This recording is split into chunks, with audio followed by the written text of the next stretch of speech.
Hello there everyone and welcome to the Disconnected Esports Open 2024 Day 2, Stream 2. It's our seeding bracket still, and guys, last time we had some really exciting Overwatch, and today is going to be no exception. But today I'm here joined by the very lovely, profound Rice. Rice, how you doing?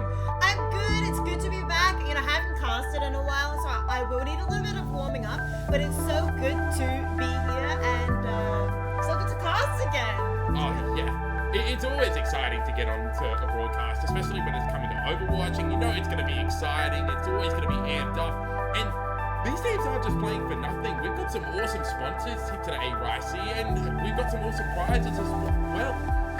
Just for you lovely people tonight as well, we're giving away 2 Blizzard Ultimate Battle Passes in the chat. That's right. Make sure you enter hashtag giveaway to enter into that chat. If you have entered hashtag giveaway in earlier streams, you are still in the running. So it will be a consecutive theme throughout our streams. Make sure that you have entered hashtag giveaway at some point so that you can be involved in those prizes, because everyone wants an Ultimate Battle Pass. The skins are really cool at the moment as well. Why wouldn't we want it? I agree. The skins are so cool at the moment. And also the other sponsors we have to talk about is, I'd like to start with Qualcomm mouse pads. We love Qualcomm mouse pads. They're involved so often and so they're so dear to our heart. In fact, I have a Qualcomm mouse pad on my desk right now. They are amazing mouse pads. You can customize them, have a very large desk mat. So if you like your desk mats, whatever size you want, they will likely have it.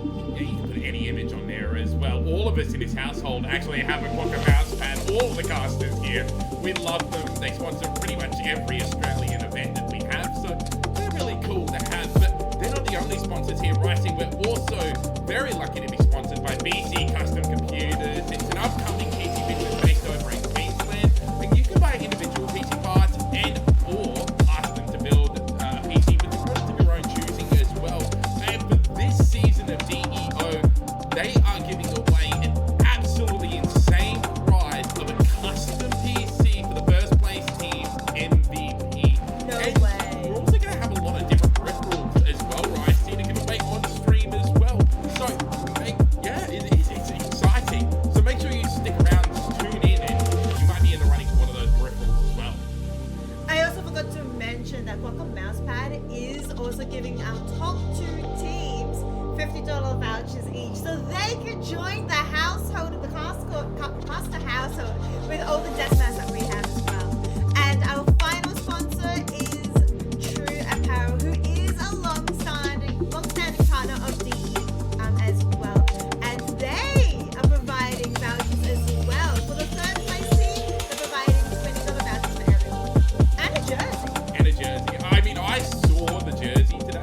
I saw what the DE jersey looked like. Yeah. It's good. It's very good. The model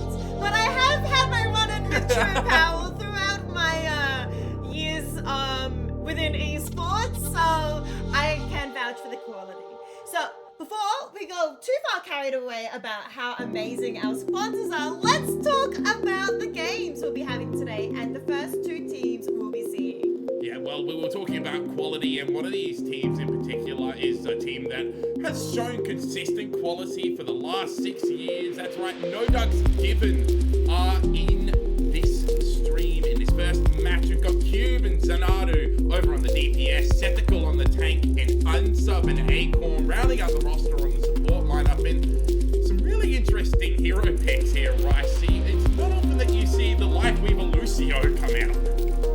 Yeah, the Lifeweaver Lucio. I don't know if we'll be actually getting them together, but maybe we will. And I hope a Lifeweaver Lucio will be really, really exciting to watch. But maybe that's just their favorite characters. But without further ado, let's talk about the second team. The ones that will be versing No Ducks Given is Monash Magicians.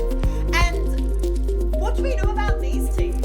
I mean, Monash Magicians, as you can see here, they're looking to prefer more of that instant dive style at the moment. Pancakes and Weil rounding out their DPS core, Student over onto the tank, and Uber Ice Cream and Chirpy to round out the roster on the supports here. And honestly, both of these teams look to have very differing styles, but Monash Magicians, I'm really looking forward to seeing Student on this Winston, seeing what they can get done, because the backline that we see from No Ducks Given is going to be really hard to dive. The Lucio and the Lifeweaver have so much escapability. Yeah, they definitely do. I mean, Lucio and Lifeweaver, as you said, they're very fast, very able to get away. And if we do have that Winston, it might be what they need. But obviously, these might not be the actual compositions. It might just be their favorites. Might be what they're most well known for, but it might be not what's meta or what might be they've been practicing. Also, of course, it depends on the maps that they are playing. Let's have a look at the map pool we'll be having today. Yeah, well, we're going to be starting off over on Oasis. Both games tonight are going to be over on Oasis, which I like Oasis. Oasis is one of those control maps where I'm never unhappy to get it. Then we're going to be going over towards our hybrid, our escort, and our push matches, and they will be chosen by the loser of the round beforehand, and then we'll be seeing whether or not they change up their play styles as well. But Oasis starting us out here, where I see lots of different compositions that can be played here on all three individual points. Yeah, it'll be really interesting to see whether or not they'll be playing the same team composition against each other, whether or not we'll have Brawl versus Brawl, or whether they'll, play their own different styles, and we get to see more about these individual teams. But we will be going into the game very, very soon. Is there any standout players that you are wanting to look out for in particular from both teams? I'm looking out for both of these tank players here. We did see a lot of Ramatra in our very first day of stream, and neither one of these teams have kind of indicated that's what they want to play within their favorite heroes at all. So I'm going to be really interested to see whether we see something different here, because like I said, Ramatra at the moment, really strong, really able to get into the back line. Oh, I think I may have switched over a little bit too early. It looks like there is a little bit of a delay on us. Observer end, so I'll be heading over in a second, but the game is just about being started very, very soon, so I hope you guys are excited to get into the game as very soon. I believe they're about to be entering it right now. Yeah, and like I said, this is going to be something that is going to be a clash of two styles. If what they've given us is any indication of the compositions that they're going to be playing, I'm really looking forward to seeing just how versatile these teams can be. And as we actually go into it here, no more Australian production now. We're just going to be into the game. And I mean, so far, no hero picks here, Ricey, as we have a little bit of a black and white. So it's very creepy. Oh, there we go. There's a delay catching up. I'm so sorry about that. Well, we are in game right now. We do have both Winstons on both teams. We also have Juno coming out. Juno is the most recently added hero in the game. But they might be taking out first, Harry.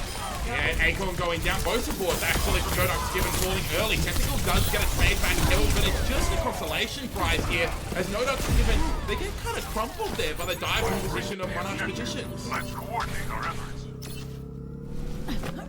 Yeah, huge efforts coming out from Monash Magicians having the point first up and building up the percentage quite quickly. I think the hack that went onto Acorn from Wild really cemented that first pick onto Acorn. But can we have the second pick? No, that's going to try to go in, but Acorn getting completely low. Yeah, Acorn just gets chased down there. Ice Cream, though, does get traded out, so it's a support for support at the moment. High ground now is going to be contested here from the side of NoDucks, given and received. There's the bounce pad being used. Nadu over on this Genji trying to chip down Student, who gets extremely low. Now, still trying to hunt down this Winston. Eventually does find the pick here. In the meantime, the rest of the background for Monash Magicians, the backline is going to fall, and it's just going to be Pancakes and Wild trying to stall out this point. But with Wild going down, it's just a matter of time before the point flips over in favor of NoDucks Given. Yeah, NoDucks Given does take that point back. I mean, 40% onto Monash Magicians is quite a large amount, but we do have a pause. Of course we have a pause. Why wouldn't we have a pause? It is, of course, OCE Esports, and we always get pauses in OCE Esports. Not sure what kind of pause it is. Hopefully we'll find out soon. Yeah, hopefully we can. I'm sure it's just a classic case of Australian internet. Giving us a little bit more of an adventurous broadcast as well. But early on in these fights, these seem to be really high tempo at the moment. Both teams showing no sign of stopping their aggression and getting into the back line. Yeah, especially with that Sombra. I think so far we've only really seen 2 fights, but I think the Sombra getting that pick on the supports is the biggest part of the Monash Magicians like winning strategy. Yeah. No, I'd 100% agree, and it sets the tempo for Monash Magicians. But NoDucks Given, though, you have to try and find a way to be just a little bit more aggressive and not allow the Sombra to get into a position to set up that dive on your backline. Yeah, gotta have some sort of a way for them to escape quickly. Juno does have a lot of movements, but it's really hard when you get hacked immediately to try and escape. You have to try and quickly dash away with the I don't even know the ability's name. Shift ability? But wow, actually, I'm drawing a blank on that as well now. I call myself a judo main now, and I don't even know what it is. I was gonna say you've been playing it a lot on stream recently. I just press shift all the time, and I can't escape a Sombra. Makes me feel a little bit better seeing these like top tier players also struggle to outrun a Sombra. So it's good to see that I'm not the only one struggling against a Sombra. It's gonna be interesting to see though how NoDucks Given fares against the Sombra, what they choose to do. Yeah, it is going to be interesting, and I really think it is going to come down to whether the other support for NoDucks Given, whether they're Lucio or their Ana, can peel effectively for their Juno, because their Juno seems to be getting caught out of position a couple of times as well. And obviously, it's a fairly easy dive target to go for once you get that hack especially. There's not a lot of utility that Juno has to keep themselves alive. So it's really going to be up to the other support to try and keep them up. Yeah, I think it is, as you were saying, like, needs some sort of a way to peel for the supports indeed. So we'll have to try and figure out how they do that. But, you know, we say this because Monash Magicians won the first fight. But coming out of what we just saw, NoDucks Given actually did win that fight and now have control of the point. So what does Monash Magicians need to do to be able to get the point back? They just need to be able to get back into the high ground and make sure that the supports can't sit up there for free as well. And that is going to be on Wild and on their tank as well, just trying to contest that and trying to force them away. I think if they can force a fight towards the back end of point or on point, they should be able to come away with a win on it. Yeah, hopefully they can come away with a win. Fingers crossed for them. Yes. I mean, well, they've got to try and give us a long fight, of course. That's my favorite type of thing about Overwatch, the longest fight. And did you know you're play-by-playing today? So the longer the fight, the more you'll just be like sweating over there, and I'll just be like, I just get to drink my tea and chill for a bit. It's honestly, it's just it's nice to be able to talk again. For those who don't know, I've just come off of a chest infection for the last week and a bit. Yeah, she knows. She's been avoiding me actively for the last week and a half, self-quarantining herself in the house from me. But he stopped coughing, so theoretically he's not infectious anymore. But if I'm not here on whatever day it is, Saturday, I think I'm casting next, you know why. I take no responsibility for anything that occurs. I'm just saying. No, you're definitely healthy, but I do know of 2 people that aren't healthy anymore. No, again, no responsibility for that. But we are getting whispers that we're getting close to going back into it, Ricey. What do you want to see here from Monash Magicians? Because they've made the swap. Sorry, not Monash. No Ducks Given. They've made the swap over towards the Genji pick now. Oh, did they? I didn't catch that.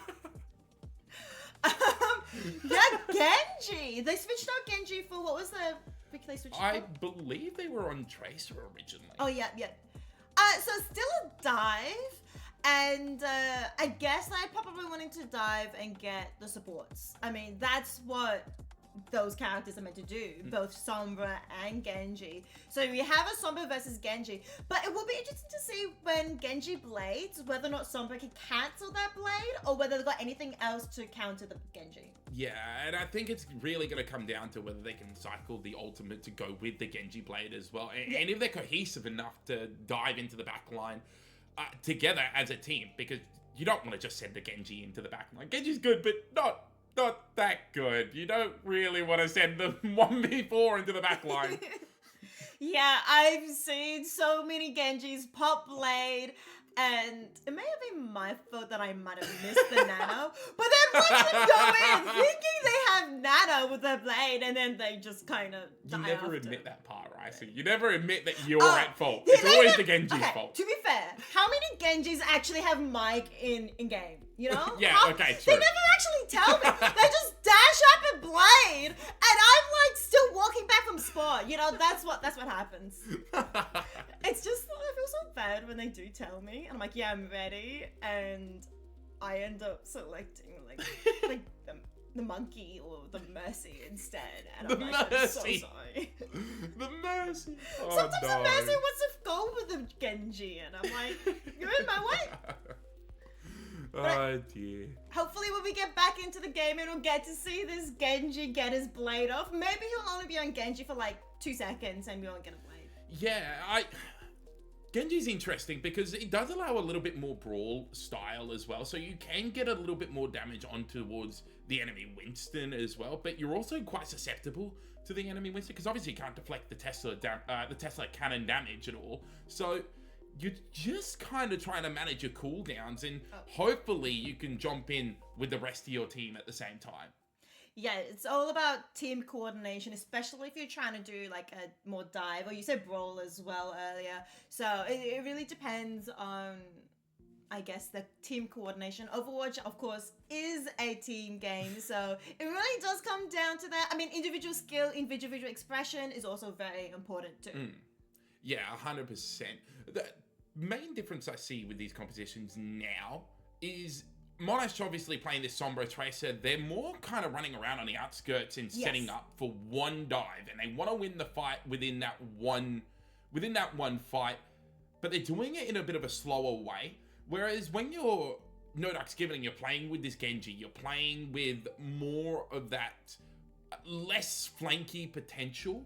You're just diving in and you're hoping you win immediately, because if you play any slower, you're just going to continuously get out positioned by Monash Magicians. But we are about to go back into the game now, Ricey. Hopefully. Yeah. Let's see if the delay works this time. I'm gonna press the button and see how we go. Ooh, Fingers transition. crossed. Oh, pause. I don't know how delayed we are.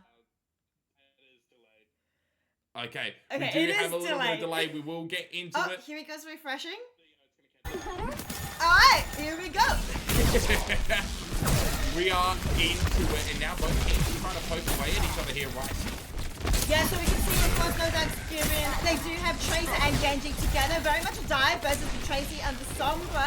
We were talking a lot about this. Tracer does have their post on here. See whether or not they're trying to go onto the Ana Also bring the backline. There goes the Trace Bomb, but Anna does get taken out by Team Monkey. Yeah, Chirpy goes down as well. Miles is going to trade back to Acorn though, but while going down, even in the primal rage effect to give from No Ducks Given, this will be a No Ducks Given fight win, but a little bit of an over-investment potentially here. Oh my goodness. It's so funny watching a monkey getting juggled by another monkey. That was actually so fun to watch. And it worked. Tactical did take down Student. But you see, Student now has Primal Rage available as well. Whether or not Student will be doing the same thing to Tactical, I'm so curious. Will Student try and get that revenge? Naru, Dragon Blade online, but they're going to be going into 5 different ultimates of Monash Magicians. This is going to have to be the cleanest of all blades. Goes in, manages to find Oob Ice Cream. The rally gets popped, but they get taken down. The Brigida doesn't find anything with that ultimate. Pancake's falling as well. Student does get the trade back onto unsub, but it's not enough here. And Monash Magicians, despite their ult advantage, have fallen to pieces. Wow, that was a naked blade. There was no nano, there was no what's the Juno ult code? Orbital Strike. Orbital Strike. That wasn't available either. It was just pure Xanadu. Of course, the other divers, Monkey, Winston, sorry, and Tracer were working together, but that was beautifully well done by Xanadu being able to get both supports. Dive coming in here from No Ducks Given. It's a good job here from Oob Ice Cream to stay alive, but now that Nano Boost has to come out, they waited so long before they used that ultimate. Both supports going down there, but the EMP comes through with the Primal Rage as well. Student trying to turn this fight around with Weil as well, but it's going to be Xanadu who finds Pancakes and Weil. The juggle eventually manages to come through here, but they have to try and stay onto the point. Xanadu dashes into the Winston of Student, goes down though. It's a Winston v Winston battle right now. They have to get back to the point. It's a TP there from Oob Ice Cream and the Suzu as well to keep their Winston alive. Chirpy is back. Student chases them down. A clutch coming through there for Monash Magicians. They keep themselves in this round. Whoa. I mean, No Ducks Given nearly won the game just then. Tactical doing absolute work for the team, but they finally get taken out. Also, Student with the juggle early, being able to take down so many. Yes, they lost both supports at the beginning of that fight, but that nano and the work from Student being able to keep himself up and keep the point alive, the dream alive, and time for the rest of the team to come back. Xanadu's made the swap over to the Cassidy right now, but Pancakes and Student just get the dive onto the backline there, taking both the Cassidy and the Juno down. Chirpy now getting juggled around, gets taken down as well. Both supports from Monash Magicians are fallen. It's gonna have to be another clutch coming through here from Student in a while, but a Primal Raging Sceptical looks to put an end to that, chasing down the Sombra of Wild. They do take them down. It's a disengage coming in here from Student, but they have to try and get back over towards the point. Now being healed up here from Oob Ice Cream, who's building up towards the Kitsune Rush, but still has a while before they get there. Pulse Bomb online here for Cube, tries to take down the Kiriko, doesn't quite find it. Pulse Bomb gets whipped right there. Student still being able to stay alive over towards the point here as the backline is under pressure, but they managed to find Acorn. Oob Ice Cream though does get taken down before they can build up their Kitsune Rush. Xanadu manages to find 2, manages to find 3. The Cassidy of No Ducks Given manages to clean up the fight here, and they will win round 1.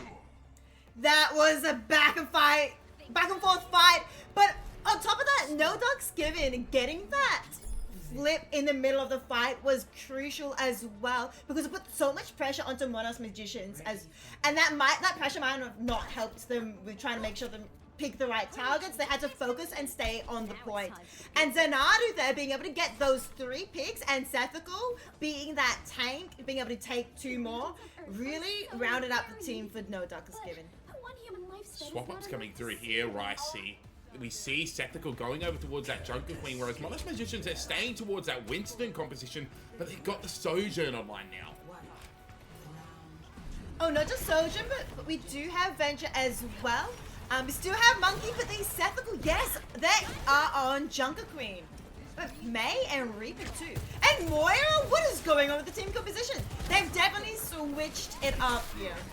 Complete game change style right now here from No Ducks Given, and it's going to be really difficult for Student to actually try and engage. There's the drop through coming in, as well as the borrow from the Venture of Wild, trying to take down Xanadu there, but they just used the ice block. In the meantime, Student has fallen extremely low, does manage to get a disengage and healed up here, but No Ducks Given, they are bloodthirsty. They want to get into the backline, they want to try and do as much damage as they can, but it's Pancakes who gets the first pick. Student though does get traded out there, but a boot bot from the side of Monash Magicians. Almost takes down Unsub, managing to survive there at the Lucio only until Wild takes them out though, and Zanadu falls as well. Wild doing the damage on the Venture right now, and it's going to be Monash Magicians who take the first fight, despite, in my opinion, a compositional disadvantage.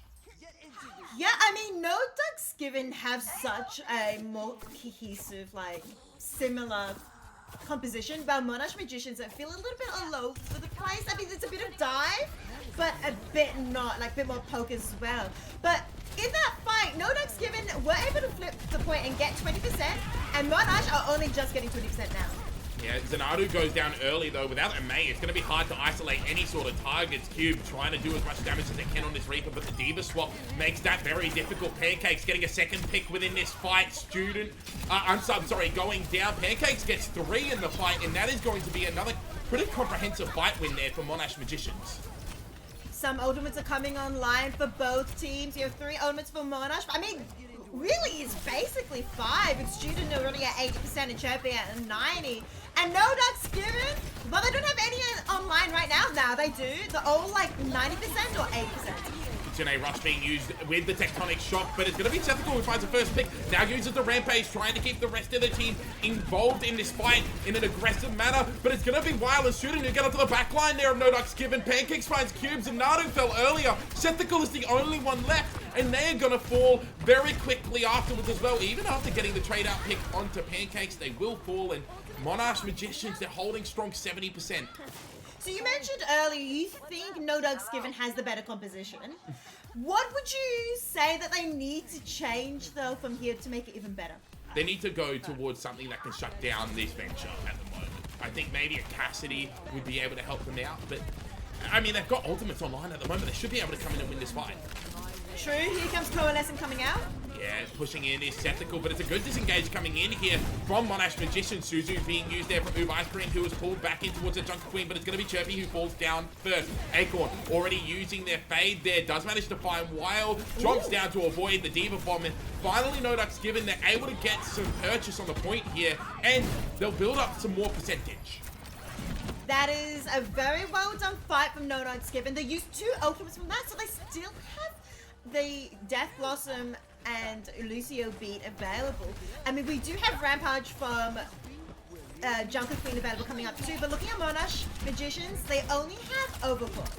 Is that going to be enough to be able to flip the point, or are they going to wait for more ultimates to build up? We've seen Pancakes get early pickoffs in multiple fights now, and do it again as well. Finding Acorn, there is the Overclock being utilized, but it's going to be the Death Blossom that shuts down Pancakes. Wild gets taken down there from Zanadu as well. Cube now teleporting onto the high ground, looking for Oob Ice Cream on that high ground. Student is going to have to try and duel out the May here. Not a favorable matchup for the Diva, but Unsub may have been caught lacking right there. Booms off the map. Chirpy manages to get up onto the high ground and take down the opposing Lucio. Now, Monash Magicians, they look like they're in a good position to try and take this fight. It's going to be Zanadu trying to come up to the high ground. The boot from Chirpy doesn't find anything, but the point split is 99% right now, Ricey. It's going to be the overtime wick burning down. A TP into the backline coming in here from Cube, trying to find the Lucio. Chirpy 5% away from their sound barrier. Almost caught into that Blizzard. Gets taken down before they can utilize it. It's still Student, though, being a menace on the point right now. Goes down to get the mega health pack. Wild takes down Acorn as well. A lack of support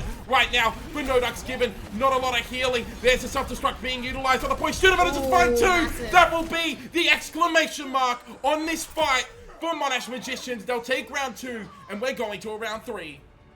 Oh, wow, what a fight. I mean, that Diva Bomb right at the end sealed the deal for Monash Magicians, but No Ducks Given started it off fairly well. I mean, yes, they lost Lucio. That was devastating for them, but Lucio did come back in time and able to get the sound barrier down, and Chirpy got taken out at 99%, unable to use that sound barrier. And at that point, I thought it was doomed for Monash Magicians, but somehow that Diva Bomb was beautiful at the end. Yeah, it was just a really well-placed bomb there from Student, who's been playing really smartly throughout the first map here, and hopefully we can continue to see that happen. They are going to have Juno on both sides. I mentioned this before, but I love Juno, so I'm excited to see that more Juno. I am sorry for this pixelation. We'll get it sorted in a little bit. There we go. All sorted, Australian internet. We love to hate it. Diva getting a little bit low though, but the hat coming out. Yeah, Acorn falling extremely low, actually taken down there from Wild. Pancakes finds Cube, Student onto Zanadu, and that is a comprehensive fight win right now for Monash Magicians. Nodux Given sticking with his Jungle Queen composition. I think it's time to swap it up. I've talked about this Sombra a few times, and Sombra getting that hack once again onto Acorn, onto the Juno, it was the start of something beautiful from Monash Magicians. It was just a clean sweep. So they have switched it up, Nodux Divin. They even have a Cassidy here, and they've switched it onto Kiriko as well. A good move off the high ground there from Student means that Technical can't stay up. Unsub hacked up, taken down, and there is the dive onto the high ground from Student. They get a little bit low, so they can just drop down right now. Zanadu just find Wild, but traded out here as well, so it's a 2-for-1 trade here in the favor of Monash Magicians, and Pancakes is sitting pretty in the back at the moment, just taking pot shots. It's going to be Acorn who gets taken down there, but Ice Cream. Pancakes finishes off Cube. Nodux Given, once again, they failed to get any purchase on the point here. Yeah, Monash Magicians definitely fully in control of this game. They also have the Diva Bomb coming up, as well as Orbital Strike is at 90%, so it could be coming up. Nodux Given though aren't looking too safe with their ultimates. You know, it's nothing coming up at all.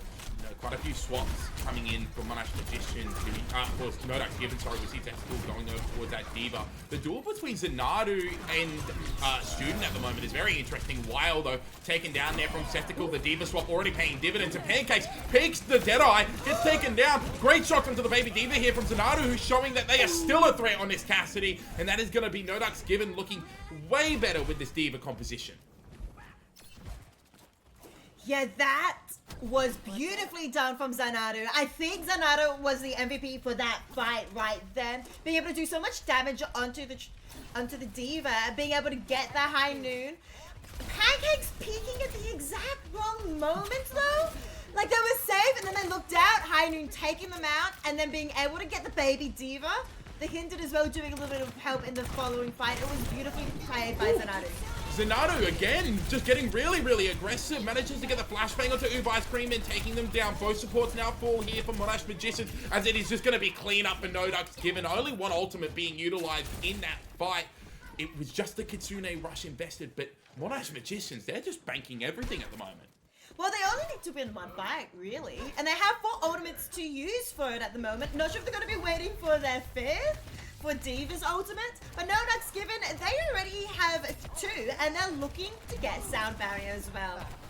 Yeah, Unsub needs to avoid the EMP. Does manage to do so, but there's the Orbital Strike, and Student gets onto Zanadu. Now with the rally as well, this is everything being invested right now for Monash Magicians, and it looks like it is paying off for them. It's going to be Pancakes cleaning up Acorn, Student finishing off both Unsub and Cube. Monash Magicians, they look very pretty right now to winning this round and winning map 1. Okay, maybe I was a bit too generous with one fight. They can, of course, touch. It was only 20%. So Nodux Given looking for the most important fight of this first game. Sound Barrier going out. Yeah, and now it's going to be Zanadu trying to get onto the high ground. Great peel coming in there from Student. Someone has to touch the point, though. They managed to do so. Overtime Wick is starting to burn down, but it's a good flank there from Wild. Getting onto Zanadu with Student. No DPS available now for Nodux Given. It's just going to be the Tracer, but with Acorn going down, this fight becomes very difficult to win. Q does manage to find Chirpy, but now is under a lot of pressure here from Student and Pancakes. Pancakes does get taken down there from Sceptical, but a self-destruct from Student clears the point for a little bit. The remake gets a lot of damage there onto Sceptical. It's going to be Ice Cream taking down Upsub. It's just a Diva v Diva, and unfortunately, a Baby Diva versus a Big Diva should be in favor of the Big Diva. Zanadu does manage to get back into the fight, though, and now it's going to be the teleport there from Acorn. Chirpy getting very aggressive. Flashbang taken down there from Zanadu. It's just going to be now both the Cassidy and the Kiriko trying to fight their way back onto this point, and they've somehow managed to do it and flip the point, and now they can stagger the Diva out. Oh my goodness, what a fight. That was insane. That was crazy. I'm gonna have to say, like, we kind of thought, I kind of thought Monash Magicians had that, especially when it was Baby Diva versus Big Diva. But Baby Diva somehow survived just enough time for Zanardo to get back, and Akon TP'd in. And Zanardo, we've talked about him before, but we have to talk him again, especially at the end of this game and at the end of this fight. Cross pump stick! Chirpy goes down! That is a great play coming in from Cube. Zanardo now sitting very pretty on this high ground, looking to take down Pancakes. There's the flash, there's the fan. Unsub finishing off while No Ducks Given have come from absolutely nowhere to win lap 1. What? That is crazy. No Ducks Given won that. That was the back foot the entire time on that round of that map.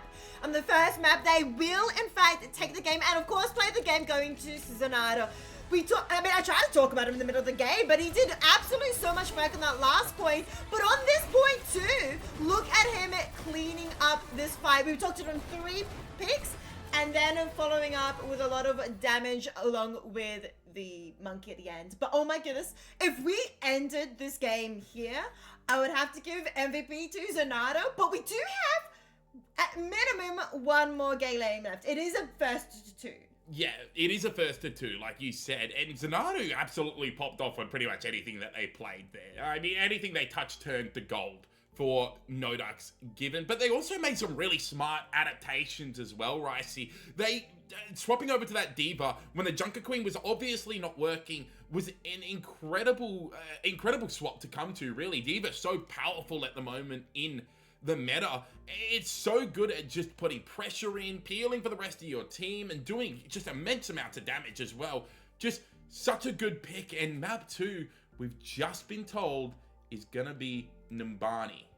Yes, Numbani will be the next map. I'm so sorry. I am. There we go. Numbani! Our hybrid map. No Ducks Given winning Oasis 2-1, but hybrid is going to be the next map. And we've seen a lot of different compositions coming up for No Ducks Given. I feel like they're a little bit more flexible than Monash Magicians, but Monash Magicians are very flexible themselves.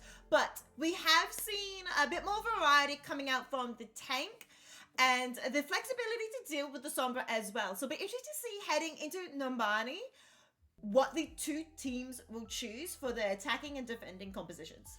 Yeah, and I honestly wouldn't be too surprised if we just see more Diva coming out here. While in the Sombra had some good moments, but also struggled a little bit, especially when we saw Zanardo swapping over towards that Cassidy, because it forces the Sombra to play way more passive. They can't do a lot of stuff by their own when they're going against that Cassidy, especially if the Cassidy is just sitting around with their Lucio being speed boosted around the map and really not allowing themselves to be in a position to be picked off. It really now comes down to the synergy between Student and Weil, and if they can cohesively try and get on top of the Cassidy.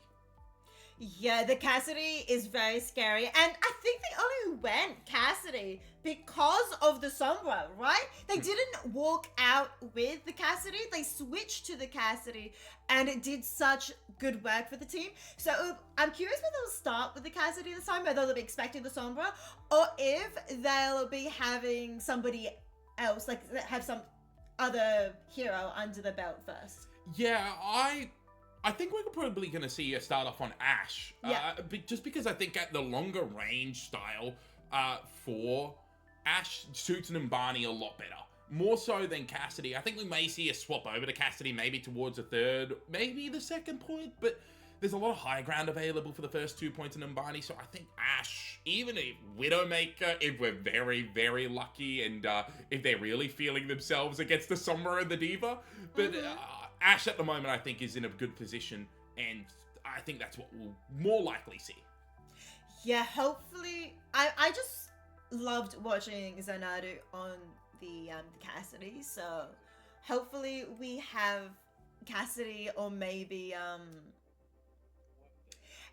I don't know why it doesn't update, but it'll update in a second. There's just something going on, and we'll try and fix it in the break later on, but we are in game. After this black screen, here we go. Yeah, we are in, and we see a Hanzo here, right? See, we do see an Ashe, but it's from Monash Magicians. Yeah, Hanzo was a very interesting choice from Zanardo here, but hopefully we get to see a lot of good headshots coming through. Yeah, we would hope so. There's the dive into the high ground from Student, but it's still just poking and prodding at the moment. Cube looking for a way to get through onto that back line as well, but Ice Cream and Chirpy trying to keep themselves up and safe. There is a little bit of pixelation at the moment. We do apologize for that, and in the meantime, it's going to be Acorn who gets taken down. Wild traded out for it, though. At the moment, building up towards this nano boost, though, is Ice Cream. 50% already there, and they're going to be able to get the dive there onto Zanardo, who overstayed their welcome a little bit onto that high ground. Now we see Student trying to find their way in onto this Arno. It's going to be the anti-nade being used to keep Unsub alive right now, but Pancake's looking pretty on this high ground, and first point looking very comfortably in favor right now for Monash Magicians, especially with that anti-nade coming out from Ice Cream. 3 people anti, 3 people look to be dead. Not quite, only 2, but it will be the first point captured up here for No Ducks Given. Yeah, massive fight coming out, and Monash, oh my goodness, who touched? Something's untouching. Cube touch, but I don't think it's going to be much anymore. No, unfortunately for No Ducks Given, they just couldn't find a way to get on top of anyone from Monash Magicians, and they just got punished for it. Ice Cream hitting some massive anti-nades. Now the dive coming in here onto Unsub as well, who's managed to find themselves in the corner of the dark room. They've kept themselves alive for a good amount of time, but with Pancakes going down in the back line and then both supports here for No Ducks Given, for Monash Magicians falling, it doesn't look great for the side of Monash Magicians. Even with Student investing this Primal Rage, he's looking at just trying to juggle the monkey here, where it's a little bit of monkey on monkey action. Sentinel now popping their Primal Rage as well. But again, this is such a messy fight right now. Wire manages by Cube, but goes down to the Primal Rage. Now it's No Ducks Given who have to try and run away here, as Monash Magicians, they continue to push through the streets. So, this Sombra has gotten a few picks, but it was picked off as well just then, and this might be what No Ducks Given need to be able to take this fight. Yeah, Nano Boost coming out there, goes onto Student. Chirpy gets onto Zanardo, who tries to chase down the Arno in the room. Now it's going to be Pancakes finding 2. Both supports get their heads ripped off there by the Asher Monash Magicians, and that is going to be the second point captured here. Cube has to try and run away. Yeah, I don't think that Cube's going to be trying to do a dying last-ditch effort to try and touch the point again. We have Xanadu back on the Cassidy, and we have Cube on the Ash here. I'm excited to see Xanadu on the Cassidy again. I think this is the right move to counter the Sombra, and it's Ash on Ash action. And we have Sentinel and Diva instead. We do have Bob available for Monash Magicians, as well as Hack, as well as EMP, and only Nano for No Ducks Given. So this fight, what an EMP, what an anti-nade as well. Unsub and Zanardo did not stand a chance. There's the hack onto the Diva of Sethical. Monash Magicians have just been riding momentum throughout this entire map, and third point looks to be no exception. Yeah, third point. Oh my goodness, 4.5 minutes. This is getting real close. Here comes Nano. The only they have available, and Sethical trying to do a lot of work, but Zanardo and Akon are both down already. Bob doing a lot of work too. Yeah, it's now going to be Sethical, the only person left on the point. They do take down Pancakes, but the Baby Diva gets hacked, taken down there by Bob. No Ducks Given have absolutely capitulated in their defense, and Monash Magicians, 4 minutes and 6 seconds on the time bank still, Ricey. 4 minutes, 6 seconds. I don't even know if No Ducks Given could get anywhere that much as well. We'll see. We kind of know by now what Monash Magician's specialty is. It's the Sombra dive. Like, we've seen Student on the monkey quite a lot. I think we saw a bit of Diva in the last one. Yeah, we did see Student on a little bit of Diva. But most of the time it is Winston, and they're pretty good at Winston. Weil is pretty good at Sombra too. So No Ducks Given know what they are comfortable with, but Student here, not gonna go dive on defense. Unless this is bait. Is this bait? He goes diving, but he goes diving off the map. No, I think we're gonna see Student swapping back over to the Winston. It was just bait. Yeah, just a little bit of a troll. The Genji coming out for Zanardo again, though, that's a very interesting pick. They are on attack, and I mean, this map, of course, has a lot of high ground, so that's why Monkey's very popular. Winston's story. I keep calling him Monkey. I feel so disrespectful. Winston, of course, is really good, as well as Diva. And we see Genji, I think they could work together very well, as long as nobody gets hacked. Yeah, well, they need to avoid the hack, but it's more the engage after the hack. Oh dear, here we go. Wild. Acorn, you need to be careful here, bud. It's going to be the dive onto the high ground from Sceptical in the meantime, as again, Wild still just lurking in the back line, looking for the ability to hack one of the supports. As soon as one of those hacks comes in, you'd think that Student would be trying to follow up on it. They missed the virus, however, and it is just going to be a disengage here coming in from Unsub. As Sceptical's already into the back line. There's the dive coming through. There's 3 members of Monash Magicians all falling down. Unsub takes down Student, while the only member of Monash Magicians to fight back here, but it's going to be a 0.1 capture extremely quickly done here from No Ducks Given. You know what I feel like happened? I feel like Acorn is just like the bait to try and distract Wild, while the rest of like No Ducks Given just dived and took the rest of the team and the rest of Monash Magicians up. Like, yes, Wild finally got that pick on the support, but that was after the rest of the team died. No, 100%. It is actually a really smart strategy using the Juno as bait here. There's a hack that comes through, but it's immediately cleansed up there from Unsub. Now it's just a little fight on the corner here. Sceptical's already so far in the back line. No, needs to be careful. Builds up the primal rage, but doesn't get the chance to use it. The Winston there from No Ducks Given getting a little bit too aggressive, but they're still getting some point meterage here, Ricey. Yeah, you mentioned both Winstons either have, Students at 96% about to get their primal range as well. Hack huge onto Zonato. And yeah, that looks like No Ducks Given are going to be paused here for a little bit. Yeah, Wild is sitting on the high ground right now, and no one's been able to contest the Sombra until just now, where they finally chased them off. But lots of ultimates coming online now for Monash Magicians. So true. 2 ultimates looking for a couple extra with Chirpy at 80%. On the other hand, No Ducks Given have 4 ultimates, 2 to use. Yeah, well, the ultimates from No Ducks Given so far just aren't finding anything. The pulse bomb's being used, so is the primal rage. They need to be able to kill the Ana here to make this fight worthwhile. But somehow the Ana manages to stay alive. Finally, it goes down, but it's a little bit too late here. Zanato's already fallen. The point starting to move forward a little bit, but Acorn has been left alone. It's going to be Wild who gets the kill there. Student using the primal rage finishes off Unsub. Wild gets traded out, but it's too little, too late. No Ducks Given will lose this fight. Yeah, No Ducks Given not able to push much further just yet. And remember, they have to be 4 minutes and 6 seconds on the clock. But of course, before they can do that, they have to reach the end of this section, reach the first point, or second point, and the final point. And they've got 3 minutes and 30 seconds left. They do have a lot of time, but here comes Casino Rush and Blade.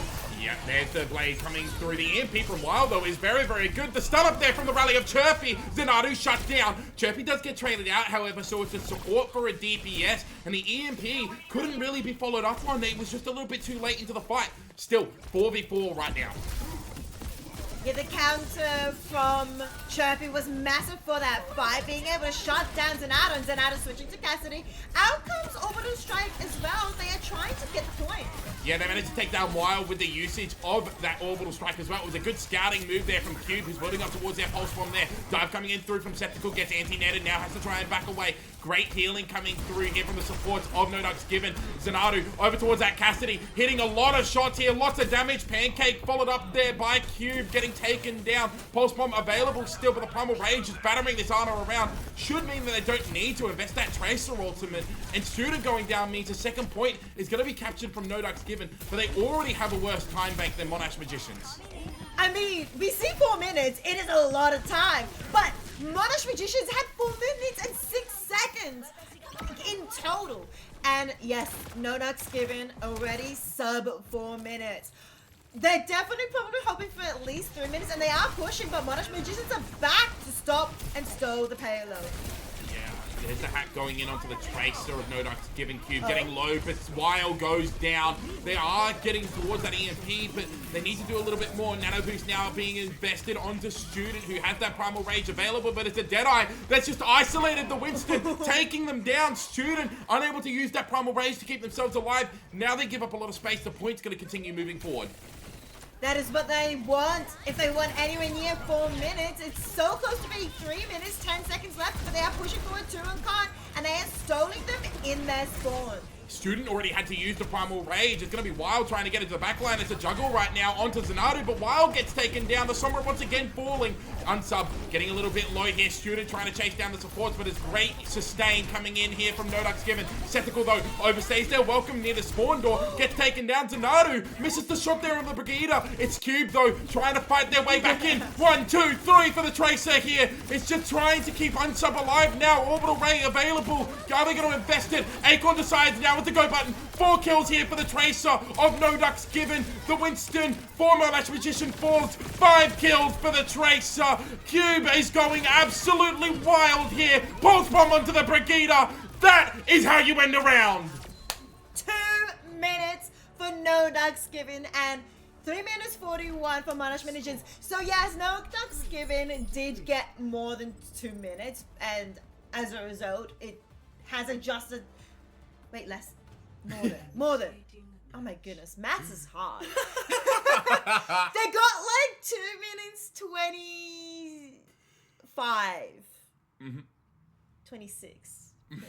Something like that. Which is still quite a phenomenal effort from Nodux Given. If we isolated that without looking at Monash Magicians' time bank, that's amazing. But Monash Magicians do have 1 minute and 40 seconds more.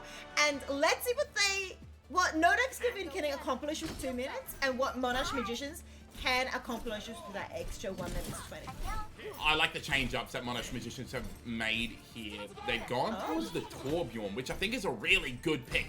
Good sustain, really hard to take down, and you shut down the flankers that Nodux Given seem to like playing. Zanadu's Genji is going to find this really difficult to try and get in without taking too much damage. That is a good point. On that first point, Monash Magicians struggled because while Wild was in the backside, the rest of the team just got taken out.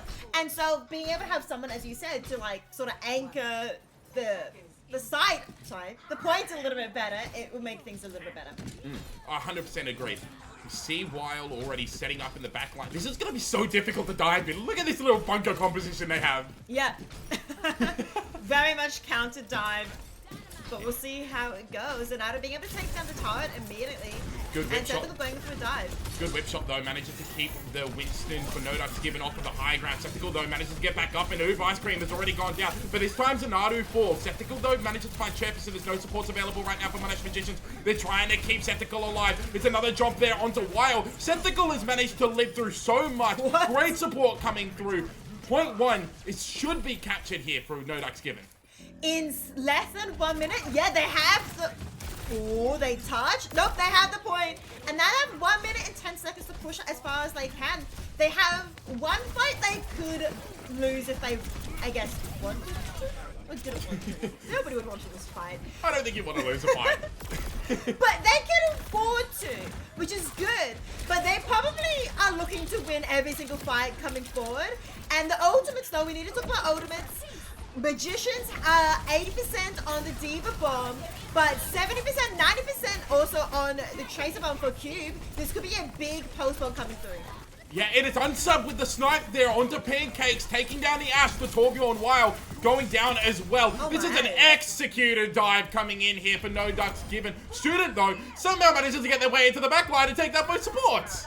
No supports for Nodux Given, but the point is still pushing with 3 on point. That is moving very fast. Student gonna try and get across the edge. Does make it. Has bomb available. Also, Nana is available. Rally is very close, but Nodux Given, look at their ultimates. They essentially have all 5 ultimates across the board. Yeah, expect the Orbital Strike and the Nano and the Blade coming through here. There's the Orbital Strike already being utilized. The anti-nade has already been used as well. It's a self-destruct coming in here from Student. Sceptical now popping their Primal Rage. It's a Pulse Bomb going onto Wild as well. Nodux Given, they are continuing to move forward. Pancakes does get the trade onto Zanadu, but it's too little too late. Point 2 taken here for Nodux Given, but they used literally everything. Yep. They did not hold back at all. Nodux Given, I guess, at all. And Monash Magicians, they only used 2 ultimates in that fight. They also switched off the D.EO onto the Winston, and they have Bob and Nano for this fight, which I think is what they need to try and get them off the point here in overtime.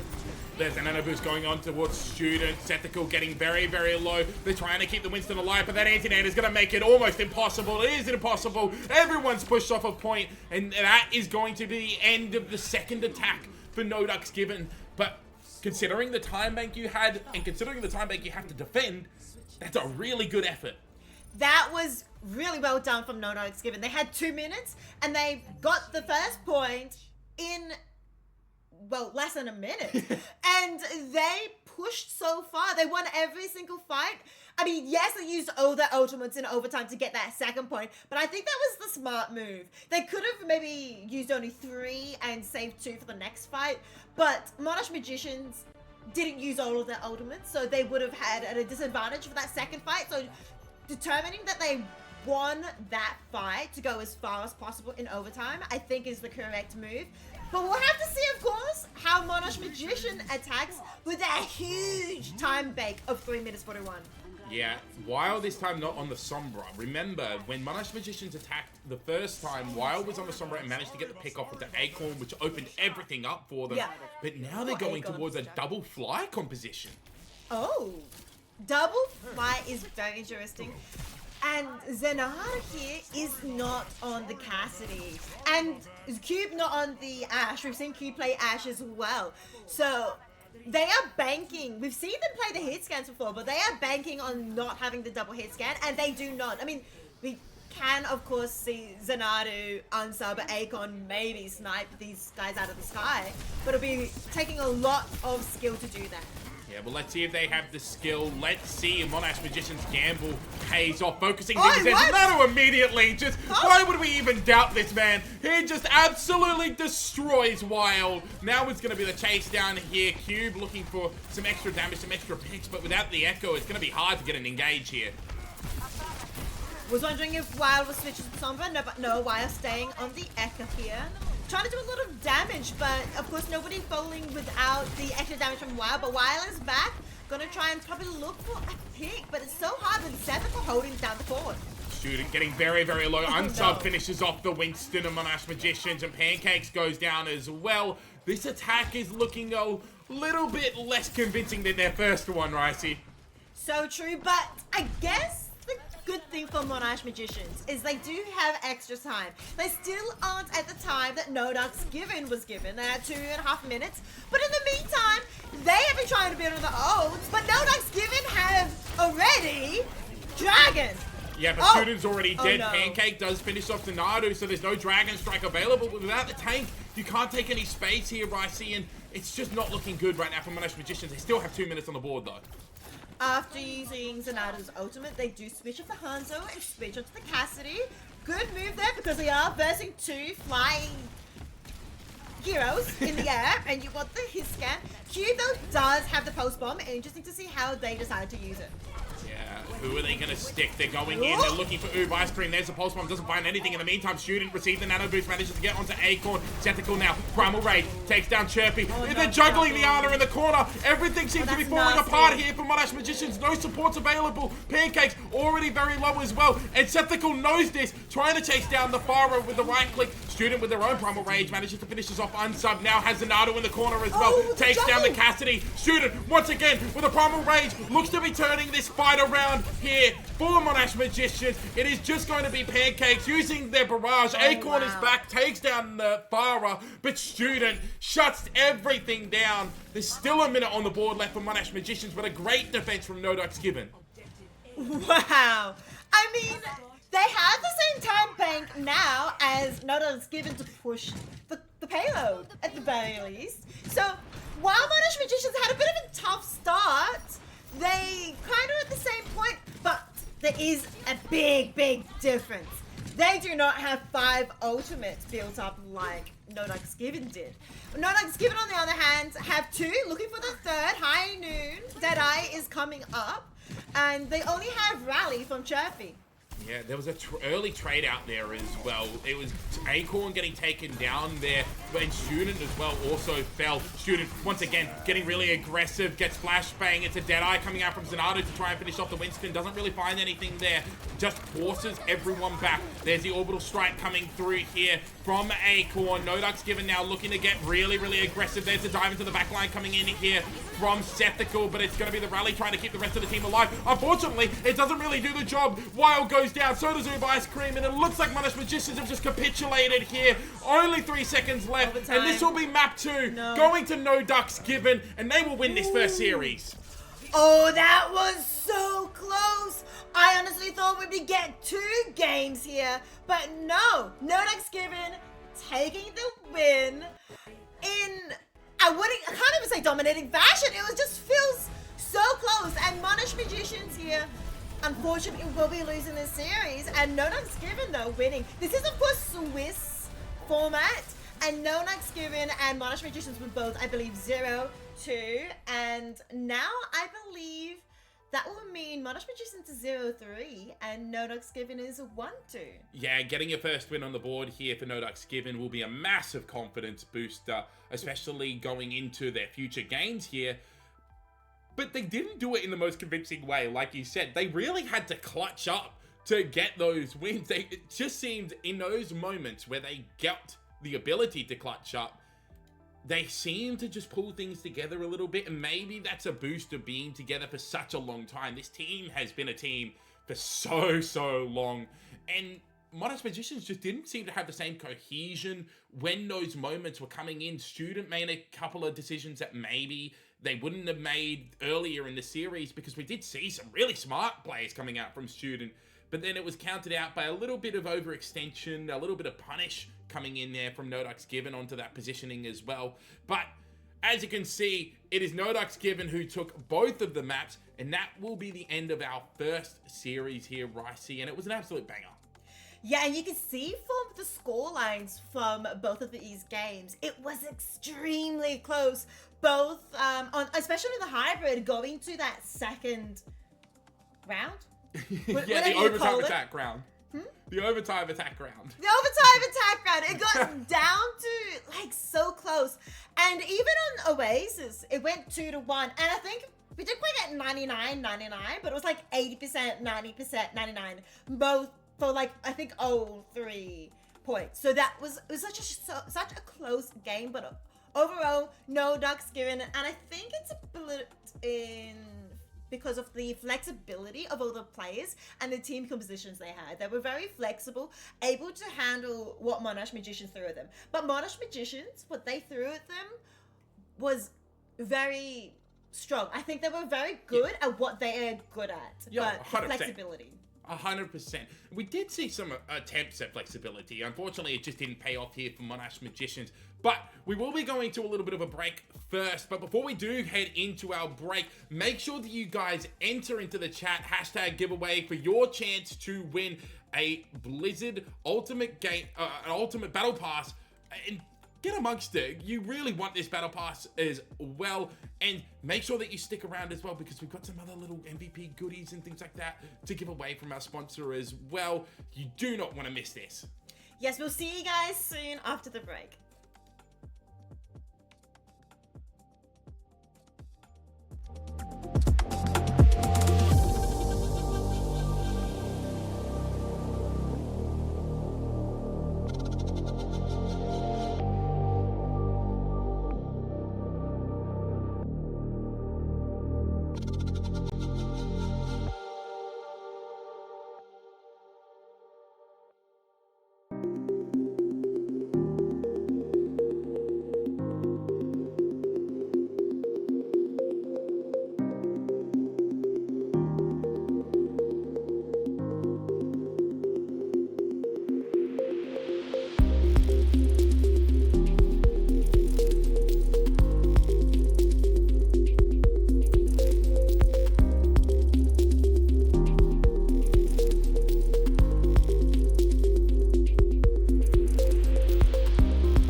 Hello everyone, welcome back to the DEO 2024 Week 2, Stream 2, Game 2 of Stream 2, that one. Stream 2, Game 2, good for you. Oh. That was my segue to talk about the teams we'll be watching today in Stream 2, Game 2.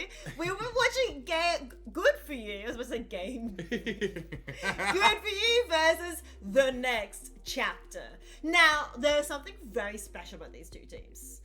I believe that these two teams are both 3-0. Neither of these teams have lost a single game, and they're the only two teams left with this score, which I was saying earlier off broadcast that this is essentially like a little bit of a sneak peek to the grand finals. There's still a lot of Overwatch to play, but most definitely this could be a sneak preview for our finals. If any other teams are hearing this and are offended, I hope you are, because I hope to see every single one of you fired up and be in the grand finals too.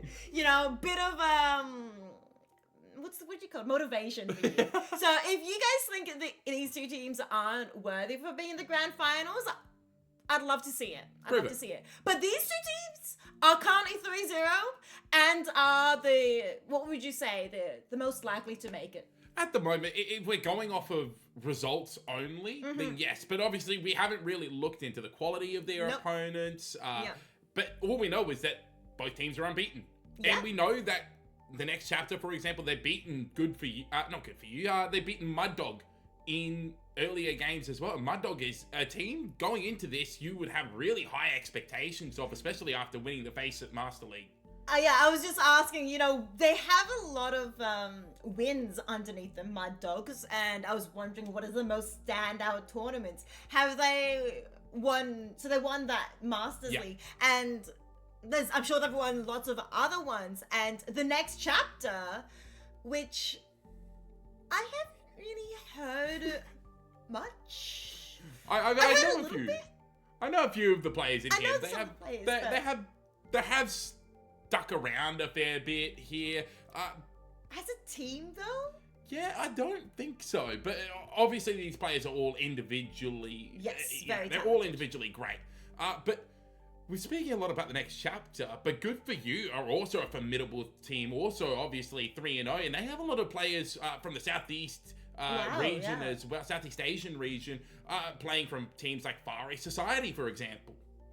So it will be interesting to see whether or not the ping will make much difference, but I think if you're skilled enough, you're able to adjust to the ping. It depends, of course, on the type of the game. Overwatch, there are some heroes that play better on ping than others, so they may have to adjust a little bit. But Southeast Asia isn't like super far away, so they might be okay with that too. But that's a lot of talent we have here in our Disconnected Esports Open tournament. Oh, 100%. And it's so good to see as well. But without further ado, let's start looking at these rosters here, Ricey, because we're talking a lot about them. Let's show you who exactly you're going to be seeing. For Good For You, we have Speed 75 and Ju rounding out the DPS line here with a very zoomed in Fantasy over onto the tank, and Soaks and Proxies rounding out the roster on the support. And you'll notice that we've got Mercy, we notice that we've got Ryan. That's just because we didn't have a Ram picture or a Juno picture available at the moment. So this is just a little bit of a troll preview, you could say. Yeah, so our software isn't quite up to date. That is on us. So yeah, Fantasy said Ramacha is their favorite tank, and Proxy said Juno is their favorite support, and I am a big fan of Juno. But we see this composition, and I raise to you, Harry. Sorry, switching seats. The next chapter's composition, and same thing as before. Dumbbell's favorite tank is Ramacha, and People is Juno. We have essentially very close to the exact same favorite heroes for both teams. The only difference is PK Fishy prefers Genji and Proxies prefers Mei. Yeah, that's correct. And that's going to be a really interesting change of game style here, because the next chapter need to be careful not to get isolated by those Mei walls or headshot from the Mei icicle suit. It does an absurd amount of damage. It is absolutely incredulous just how much damage Mei's headshots do with those icicles. And I'm not looking forward to seeing any sort of Mei headshots through spam, but if you're in the next chapter, you definitely want to avoid those. Yes, and I just double checked my notes, Harry. You might be a little bit disappointed, but I did make a mistake. We do have a sub coming through. So, from the first team, from Good For You, I believe we have Jazzy on the support, and Proxy's moved from the support onto DPS. So that is slightly different. I'm not sure if this is the same team, same players they were playing with in the first day, or whether this is a different one, and whether or not that changes thing. But we will be going into game very soon. Before we do, we have a quick thing we need to remind you guys about. Yeah, definitely. We need to remind you about the awesome prize being given away here from, I believe it is, even I'm having a brave fart now. I will check for you. We are getting it from True Apparel. That's right. You can go and enter into the Gleam giveaway from True Apparel and get yourself the chance to win a Disconnected Esports jersey. Make sure you go over and check that out over on the Disconnected Esports Twitter, and make sure as well in the Twitch chat, if you haven't already, enter in hashtag giveaway for an opportunity to win the Ultimate Battle Pass. We are in game, however, and we're going to quickly swap over towards Oasis. Oh my goodness, look at this. There was no weird delay. Wow. So I had to give myself a compliment. But here we are in game. First game is Oasis. We've seen this already before. Yes? Yeah. And so both games today being played today are starting with Oasis. And let's look at the compositions. We do have, we have one Juno. No, okay, never mind. We have Ramattra on both sides, though. That's exciting. Wait, PK Fishy said they were good at Genji, but they're playing Mei. While on the other hand, I'm so confused. The DPS are not in the right spots, but we'll worry about that later. We'll deal with that. You guys don't have to worry about that later, I'm sure. Already though, rotation coming in from the next chapter, regardless of a little bit of confusion in the roster slots here at the moment, and they're just going to be positioning here, looking for those shots with the icicle here, I see. Yeah, lots of shots coming through. Speed trying to do a lot of damage, but they're getting damage in return. It's a bit of a back and forth fight so far. Back and forth fight, sorry. And no one falling yet, but Hog, we're getting a bit low. Yeah, there was the isolation coming in on towards Fantasy, but it's going to be Proxies who finds the first pick, winning the Tracer v Tracer duel. Both Ramattras have already used their punch form here, so the next chapter, they're looking on the back foot here. They're being pushed onto here by Good For You. Soaks gets quite low here as we have an explosion of color at the moment. Dumbbell does take down Soaks. Now it's just the duel coming in onto the point here. Good For You. They're trying to keep Fantasy alive. Unfortunately, not able to do it, and it will be the next chapter winning this first fight, but 20% built up here for Good For You. That is 20%. Yes, Good For You managing to get that point earlier on. Might be the deal breaker for them. We saw in the first game earlier today, you know, this extra 20% could be very important. And the next chapter, though, they are in control. They're trying to keep in control. People getting a bit low, though, but not falling. PK Fishy having a Blizzard here could be a game changer. And out comes though Jazzy's orbital strike. Yeah, Proxy's found two into the backline as well. PK Fishy and Beeple going down. Dumbbell just trying to hold themselves into the corner with the power block, but will also get taken down from the Tracer for Good For You, who has done so much damage in this fight. Already has 50% towards their next pulse bomb. Oh my. And now Good For You firmly in control of the point. Yep, Tracer. I mean, we know Tracer's build up post bombs very quickly, but I swear they just used it already. 50%. Hober at 80% coming up, but look at the next chapter's ultimates. They have 4 big ultimates here for this fight. Yeah, this is going to be an ultimate fight here coming through, but it's going to be Speed with the headshot there onto Hopper. Now it's going to be the Annihilation being utilized here from Dumbbell, trying to chase down Soaks, who gets onto the bigger health pack Proxies gets blinked, but then goes down to that annihilation from Dumbbell. Now both Ramatra is just using the power block. It's going to be the orbital strike coming through as well as the Blizzard. Dumbbell finds Soaks eventually. Now trying to punch down onto Fantasy here. PK Fishy getting the finishing blow. Beeple finishes off Jazzy, and that is going to be good for you. Collapsing here in the next chapter will continue building up the percentage on the point. Yeah, good for you managing to get 67%. I swear I always miss it when good for you catches the point, but they did capture that point there, building up quite a lot. But the next chapter, building it as well. I think both Ramatra's... Oh, no, that's fine. Using their ultimate there, really using people's orbital strike was the game changer. I'm wondering if he falls. Yeah, it definitely was. People did fall, but Fantasy gets traded out. So now without the tank, you're really unable to take any sort of space here. But Proxies now can do a lot more damage. But a great headshot coming up from PK Fishy onto Speed, who jumped up onto the high ground. It needs to be a disengage coming in here from Good For You, because if they get staggered out here, things could go from bad to worse for them very, very quickly. Yeah, next chapter still in control, 80%.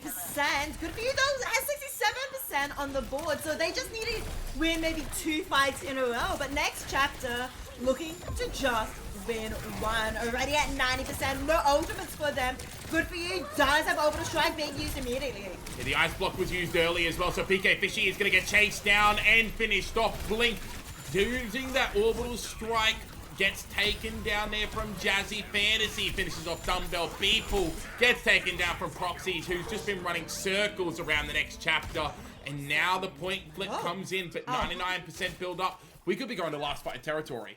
I was so confused because Speed uses like the jump thing, and then the observer kept flying. I was like, what? What's going on? Anyway, yeah, so many ultimates for the next chapter, and good for you. That's the Ramatra Annihilation. Rally and Pulse Bomb being used. That's so quick. Such a fast engage coming in. PK Fishing stood absolutely no chance. Soaks manages to find Blink. Hopper form. This is the fight win and the round win coming in for Good For You on the back of a decisive and aggressive fight. No overtime for the next chapter. No one was able to touch. Good for you, holding the fight all the way at the choke point and getting the first round. We now head into the second round. And we're seeing Ramatra versus Ramatra, so they're having a little bit of a Ramatra off between these two teams. But the rest of the composition is slightly different. We do have Juno on both sides. Tracer was on both sides. But what else do you think the teams need to change up? I don't really think that much needs to be changed. It was such a close round in the first place. I mean, 99 to 99 is a great way to start off this matchup. It really did just come down to, it seemed like Proxies was getting a lot more value on that Tracer than Hopper was. They need to try and find a way to shut down Proxies. Good use of TP and speed boost coming out from Good For You to try and reach the point earlier, but the next chapter do have a lot of speed in out there as well. So yeah, interesting to see how they change things. It looks like the composition hasn't changed that much. It looks like they are very comfortable on what they currently have. Ramatra coming up to the top here to try and punch. Yeah, almost taking down Soaks there, but now they've isolated the DPS here. So Speed needs to be careful not to get chased down, uses that coach gun to get away, but they've given up a lot of position here, have the next chapter, and Good For You, they're looking pretty on the point right now, but it's going to be Hopper who takes down Jazzy. The Tracer now starting to come a little bit alive here for the next chapter. The point does flip in favor for Good For You, but it seems like this fight is not favorable for them, even with Proxies somehow managing to find Beeple in the back line. Yeah, they are able to touch and keep the point under the control for a little bit longer, trying to soak up as much percentage as possible. Already getting to 60%, but that is going to be a wipe onto Good For You from next chapter. Yeah, and now ultimates are starting to be built up here for the next chapter as well, right? See, they're getting towards that pulse bomb right now. Yeah, Pulse Bomb, though, is available for Proxies for Good For You, and probably looking for that flame. We can see them looking to try and get onto the back line. Going off into the high ground could have an advantage, but Let's see what they can do. They're just surrounding the next chapter right now, trying to shoot them like fish in a barrel. Pulse Bomb comes out there from Proxy, doesn't really find anything, and the Blizzard from PK Fishy is going to freeze up Fantasy. No tank now available for Good For You. Some headshots come in there from Dumbbell. Downtown headshot sniping from the Ramatra. Soaks throws themselves off the map. So does Jazzy. That's a good reset coming in from Good For You. And they hold on to some ultimates here, but now 40% built up for the next chapter. Yeah, 40% on the board for them. They are still in control. Remember though, Good For You got the first round, the first point. So they definitely need to keep control of this to be able to take map 1 here. And they have 3 ultimates to work with. They have a Marcha Annihilation, which is massive, as well as Orbital Strike and Rally.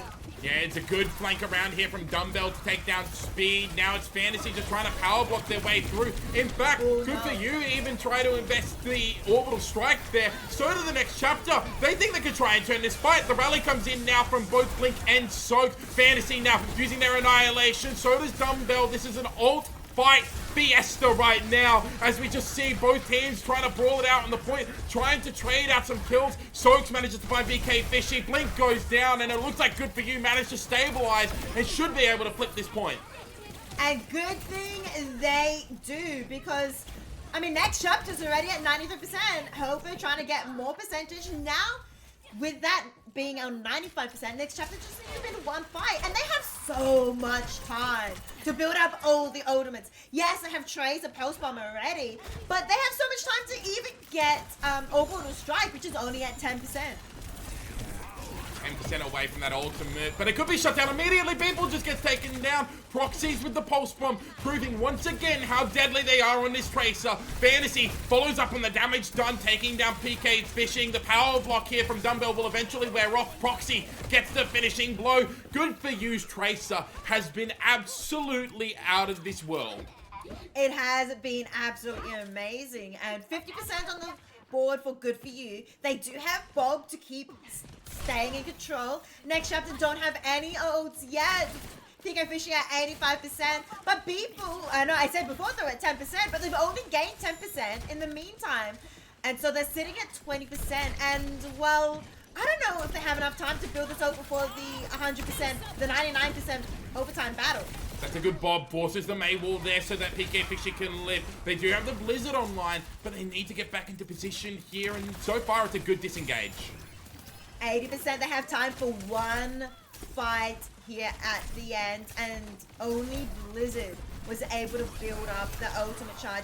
Fantasy here with the Ramatra are supposed to have Annihilation, and Jazzy Orbital Strike is so close as well, but Blizzard gets used. Great Blizzard catches out Fantasy. Fantasy's gonna get taken down. It's a disengage already coming in from Good For You. The point flip comes in, 97%. There's the dynamite coming through. Orbital Strike as well. Great Mate Wall coming in from PK Fishy.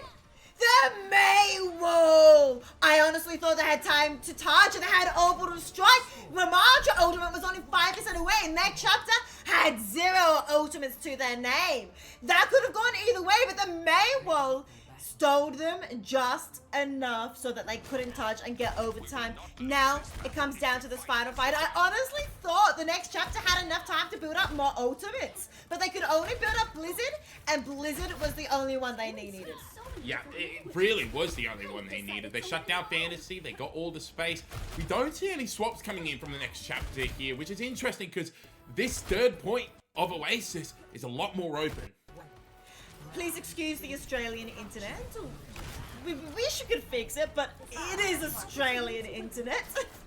Ooh, we see swap-ins coming in here from the next dear. chapter, and Good For You. Farah and Echo and a pause, because we need pauses in Australian esports. It's always a thing that we need. Yes.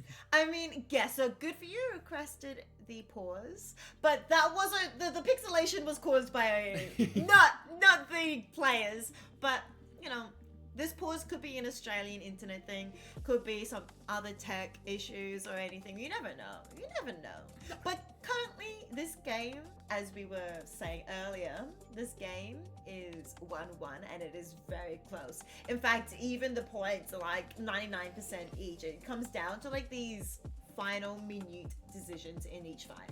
Yeah, it does. And that's what we expect from high-level Overwatch, is that when it comes down to it, your micro gameplay is really, really important.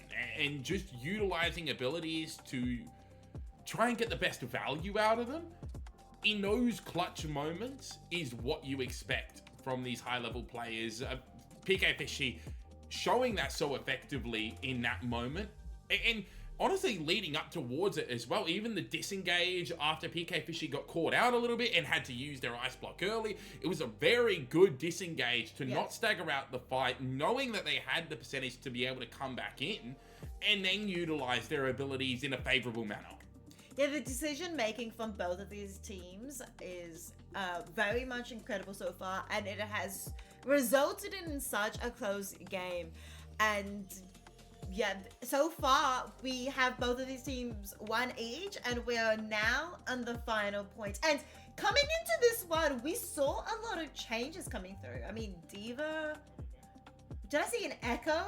We did see an Echo. We saw an Echo. We saw a Farah. We are almost getting back into the game. We did have Speed 75 DC a little bit here. And yeah, we do see the D.EO coming out from Dumbbell. We also have Farah from Good For You too.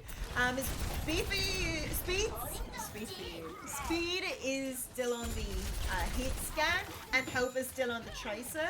And the two supports are essentially the same from both sides. Yeah, and we actually see Proxy going back over towards the tracer there. It was Soaks getting very, very low. The high ground just being kind of controlled right now by the next chapter. The point, however, in control of Good For You, as we just see Fantasy standing there looking menacing on that point. PK Fishy on the flank as well. And there is the point flip coming in for Good For You. The next chapter, they need to find a way to get in here.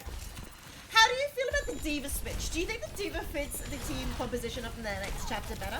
Yeah, I do. I think you can pressure down the back line exactly like this with Hoper as well. Soaks going down, getting taken out immediately, but Proxies gets the revenge kill on the tracer there. PK Fishy taken down there from Jazzy. Jazzy does get traded out, but Beeple falls as well. Proxies is just on a tear at the moment. The tracer really putting in the work right now for Good For You. So while we're seeing D.EO do a little work for the next chapter, unfortunately the rest of the team of the next chapter are falling to the damage and the ferocity from Proxies and even the supports. We saw Jazzy getting picks there too. And so it's, I guess, up to the next chapter to work together to keep their squishies alive.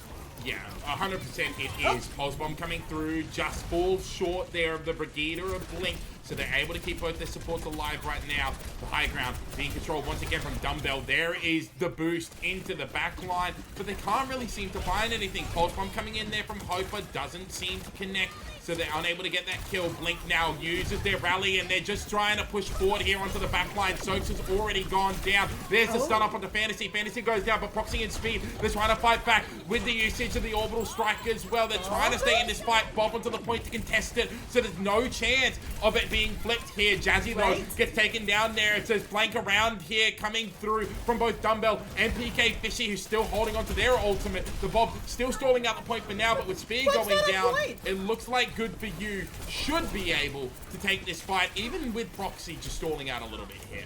I think Bob just missed it. I was trying to say, I think it got to the edge of the point, and so Speed had to be the one on point and got picked off. But, I mean, Speed did their job. They're at 92%. So Bob also did their job. Just doing a lot of damage, was more zone controlling rather than being on point. But unfortunately, it meant Speed had to be the one on point and got taken out.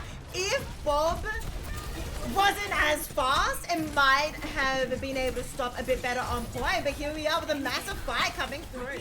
It's a duplicate coming in here from PK Fishy onto the Brigida, who used Rally earlier as well. To the next chapter, they're looking to invest all the ultimates they can to try and stay in this, because there's an annihilation from Fantasy coming out. Blink now getting very, very low. Proxy trying to chase down the Brigida. So far, Blink has done a really good job surviving. PK Fishy didn't get taken down, and Dumbbell as well managed to get onto Speed. So the next chapter, they're still trying to stay in this. There's the boost towards the Juno of Jazzy now. The point flips over in favor of Good For You, but Dumbbell does manage to find Jazzy. People, though, gets a little bit too low, taken down on the point. Overtime Wick now starting to burn down. Dumbbell does have access to that self-destructive. They get D-Mech. It's going to be a stick coming in there from Hoper. Soaks gets taken down. PK Fishy back on the Genji, but only being taken down there from the Dynamite of Speed. There's the speed boost from Dumbbell trying to get onto Fantasy, who's using their punch form. It's so much damage being put onto people. The Orbital Strike comes in. It's too little too late, however,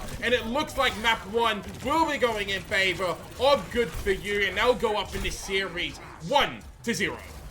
What a fight. Oh my goodness, that was going back and forth, but Good For You kind of felt like they were in control for most of that fight.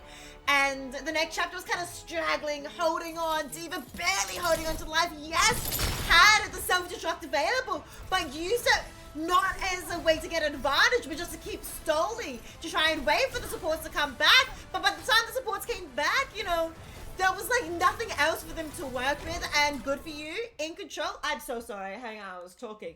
Able to finally get that map and get the win. They get the first map here on Oasis. Yeah, and not dominant, definitely not dominant. You know, 299 to 99 rounds and then a 99 to 50 round as well. The next chapter didn't look as confident on their D.Va composition, I will say. It was trying to play in a lot slower of a tempo, and unfortunately Proxy was just kind of running amok and not really being able to get shut down. And the more time that Proxy had to do that, the better for Proxy, because Proxy was just destroying. Yeah, I think Proxy on the Tracer able to get those picks was very vital, especially that early round of the third point. And yeah, being able to get those picks was very good for them. Playing the D.Va, I do wonder, maybe was trying to get the high ground and play for the map. And the composition, I understand, worked for that, but I think Good For You are so confident in what they have. Having that Ramattra felt very confident. We saw them in the second point, flanking and getting a kill as Ramattra, which is, hello? Yeah. You're not a die. You're Ramattra. You're not a DPS. But just the flank, getting a pick. He did have Annihilation available at that point and could have popped it to try and get a bit more sustain, but the flank was crazy.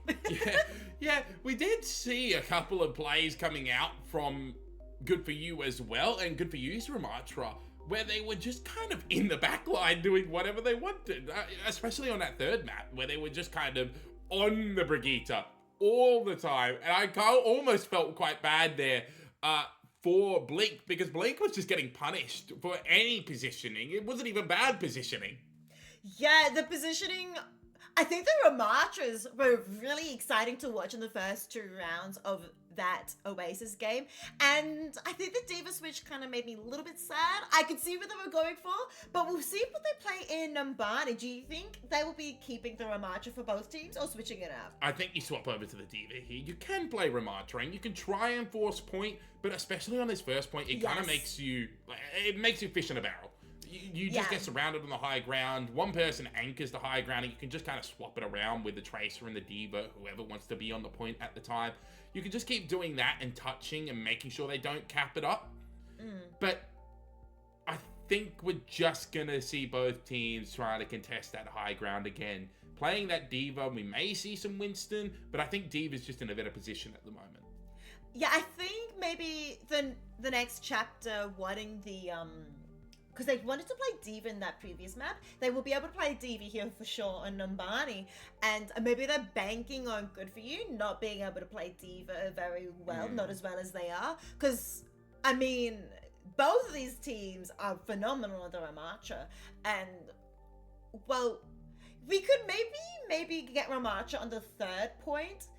But definitely on the first point, no. I can't see it working either. So what about the second point? What would you expect? You can run the Ramattra. You just need to find a way to isolate someone and get the pick before you hunker down on the point. Yeah. And it's going to be the same thing on the second point, where you're just trying to isolate someone and rush them down. If you can get onto the high ground of the second point, which is pretty easy to do once you take the first point, you just run around and go up the stairs. Yeah. If you can get onto the high ground, then you're looking pretty good, even as a Ramattra composition. But It's really still difficult. I just expect to see a lot of Ashe and maybe a lot of Echo as well. A lot less May, I think. We did see Echo for a little bit from the next chapter. We did see PK Fishy on that a little bit, but it didn't seem comfortable, I guess is the way to put it. They got one ultimate off, and it was a copy over onto the Brigida, and then they were punished for that copy as well. And so we will see. We may even see the Genji coming in for PK Fishy here. That was their nominated hero. But, again, it's just going to have to be something that we wait and see. We saw Genji in the first game, in the first point, do really well. That we saw today. Who was it? Zenyatta did really well on the Genji for the first point.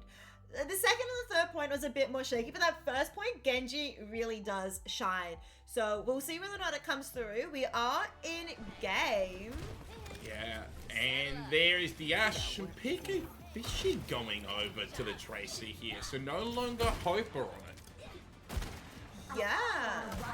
This is something we do see though. A lot of projectile players will end up playing Tracer a fair bit, and you'll often have your hit scan playing your Ashe or playing your Widow or your Cassidy, whatever you feel like playing. Something I find really interesting here is Dumbbell onto the Winston. They are on attack first, and I don't know if it's a personal preference, but I do prefer Winston on attack for this map rather than D.Va. I think the bubble really helps keep them safe for a little bit longer to try and do as much damage and disrupt as much of the people up top. Yeah, it also helps isolate the healing on someone as well. So if you can get onto a squishy and put a bubble over them, it's great. PK Fishy having a little duel on the side there with Proxy. Actually chasing the enemy Tracer away. It's a great anti-nade coming in here from Beetle onto Fantasy, who's very, very low. But so far, it's just a little bit of a Proxy war right now. Bit of a Proxy war. Well, Proxy not able to get any picks just yet. Dumbo trying to do the Winston thing, the monkey thing, jump up, put a bubble down, do as much damage as possible, but not quite finding anyone yet. Time has gone past, but just a little bit of time, but no one finding anything from either side. Not the defenders, or not attacker speed, getting a little low. Oh. PK Fishy had to use their recall already, and now Proxies is on the hunt, but it's Hoper and PK Fishy winning out their respective duels right there. Now it's going to have to be a disengage coming in for Good For You. They're going to try and look to possibly get a recontest, but if Soaks goes down, that looks impossible. That is crazy. I mean, we do have the DPS mirror here, and both the DPS from the next chapter winning their 1v1 duels, as he said, does result in the next chapter taking point A here, and they are going to be pushing the payload forward. Dumbbell having Rampage available. Not Rampage. Primal Rage. They both have like, and they're like, good noise. I'm like, that doesn't sound right. They're both angry. That's all that matters. They're both angry. They're both angry, yeah. So, Primal Rage available. Nano is available. Actually, everything is available. And everything is being popped. Yeah, but it's the orbital strike that gets popped first. And with PK Fishy going down, it's almost in a complete disengage coming in for the next chapter. The Bob, the anti-nade, the nano boost, the dead Brigitte. Soaks just gets absolutely eviscerated. Fantasy now using their self-destruct to get back into mech, but gets taken down there by the Bob before they even have the chance to do it. Jazzy now just trying to fly away. Could get staggered out here by Dumbbell, finally chasing down the Juno. Great fight win coming in from the next chapter. Massive coming out from next chapter, cycling through the ultimates. I mean, they only used Nano and Bob, and Dumbbell being able to use the... We didn't see that, Hopo. So we didn't see nothing.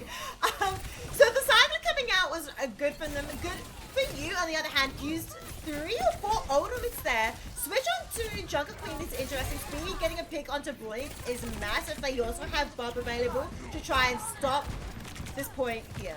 Yeah, it has to be a retreat coming in here for the next chapter. Good for you. Look to chase him down. What a stick from PK Fishy. Still punished, but without the Brigida there, good for you. They need to be careful about what fights they take. The Junker Queen here from Fantasy, though, dissuades Dumbbell a little bit from wanting to jump in at the moment. But when they get the rest of their team back, they're probably going to jump in with the Bob and with the Primal Rage. There's the engage going on towards Jazzy. Jazzy, 1 HP, looks to live. It's just going to be the Brigida getting back just in time. Now it's the Primal Rage being invested, trying to still chase down the Juno, who's just so survivable with their movement abilities here. It's a whip shot as well going in, but Soaks gets taken down. Jazzy couldn't survive everything there, and Hoper eventually gets the finishing blow onto the Juno.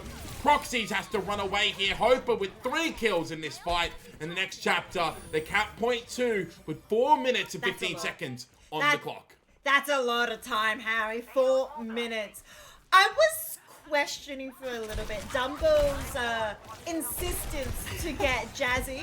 I was like, is there a chance you might want to fall back a little bit and work with the team to try and get the point across? You're like in the spawn. But Hoper getting those major picks as they get more. Yeah, and it's the DPS really stepping up here for the next chapter. Once again, winning their respective duels. PK Fishy finishes off Fantasy there, who was trying to take down the Brigida for the next chapter, but they just continue to move forward here. This 3rd point capture looks like a real reality right now. Okay, so maybe I'm the bad player, because Dumble's, I think, maybe main motivation was just to keep the supports separate and let the DPS do the work. And they are doing so much work. Orbital Strike coming up from Jazzy, though, to try and save the day. Yeah, and taking down Blink means that the next chapter really just have to run away now. Beeple falls as well. No supports, no healing. Great disengage coming in from the next chapter, and a good punish from the Good For You side. 3 ultimates for Good For You still available, only using Orbital Strike.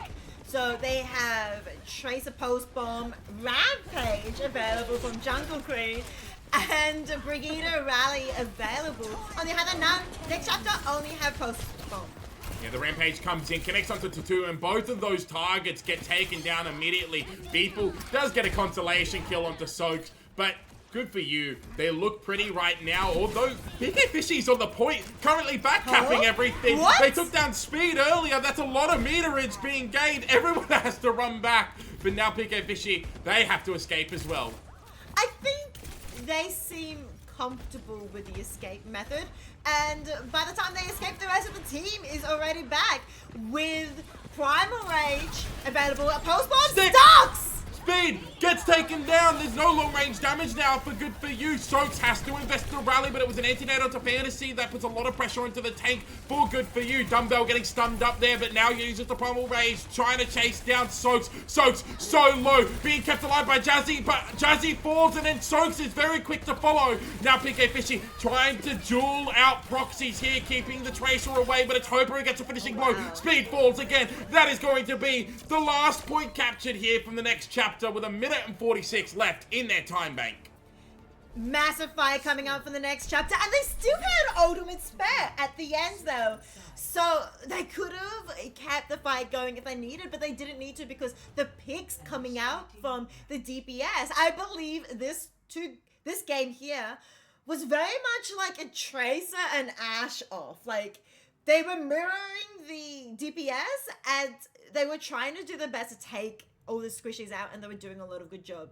The tank matchup though, I kind of want to talk about that, Harry. How do you feel about the Jungle Queen versus the Winston? In practice, the Junker Queen is a pretty good pick, but with the execution there, it just seemed like Fantasy was really unable to play fast enough to get onto the supports or anything like that.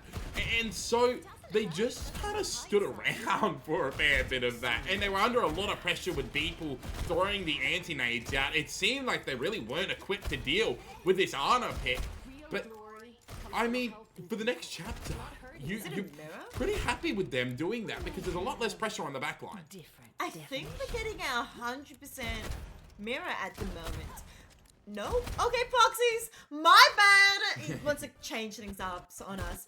So a bit of a disappointment for me. But we do have a Symmetra instead of the Tracer. I think this would just be a TP out and then a swap over to the Tracer here. And yep, that's exactly what happens. Yeah, okay. Well, I'm excited again. We have a mirror. We have a Winston versus a Winston. Let's see whether or not Fantasy are able to get onto the squishies better than how Dumble did in the attack. PK Fishy's already had to use their recall, but so has Proxy. So it's a good trade of resources right now. Speed gets anti-nated. PK Fishy wanted to go in there, but saw the Brigida and decided, no thank you, I don't want any of that. There's a dive onto the high ground there from Fantasy, but it's a little bit too deep. They get taken down. Now the back line under immense pressure here. Dumbbell finishes off Proxy's. Jazzy trying to just run away with the assistance from their Brigida. They should be able to get out here. Speed gets taken down. It's a good sleep dart to keep the honor alive and safe from Dumbbell, and the next chapter holds strong for now. Well, the dive from Good For You not going to plan. On the other hand, next chapter being able to chase them down and chase them out back into the spawn. But they still have plenty of time on the clock. 3 minutes left. Let's see how Good For You can dive, go in, going on top again, having a bit of a Winston duel off. Dumbbell though, 80% on the primal range. Fantasy only 60%. I think that could be a deciding factor for this next fight. But Nana going out already. Yeah, but it was a good whip shot coming in there from Blink. So Fantasy still not onto the high ground. Now gets back onto there. Uses the bubble to isolate the rest of the team from the healing. But Speed, in the meantime, has managed to get taken down there from Hopper using the headshot. Just able to take out their Ash counterpart, the Primal Ray, just causing a lot of disruption there onto Fantasy. The bubble goes in onto both supports, so Fantasy's a little bit caught in the open. The rally comes out there from Blink as well, keeping the rest of the team alive. The Nano Boost actually went out there onto the Ash. Hopper just trying to stay alive, but with a Primal Raging Monkey, trying to boot them off of the map, gets them, and that is going to be a little bit more sustained now coming in here for Good For You, especially with Fantasy returning over towards the point and putting a lot of pressure there back on towards Blink. It might be a reset. That is going to be the point for Good For You. They are able to capture it. Now have 4 minutes on the clock. The strategy from Fantasy there to try and isolate the supporters, isolate the rest of the team from the healing, I think was a pivotal decision. And the execution was pretty decent. But, I mean, next chapter, able to just keep going and surviving even while the supports were being harassed is very good from them. Yeah, but now the next chapter, they're not really surviving. It was a headshot that helped take out Hopper as well as a dive, and the ultimates are coming online now for Good For You. We're going to have, yeah, that means Good For You are going to be able to keep pushing forward, and the next chapter still not able to regroup, but Bob is available here from Hopper.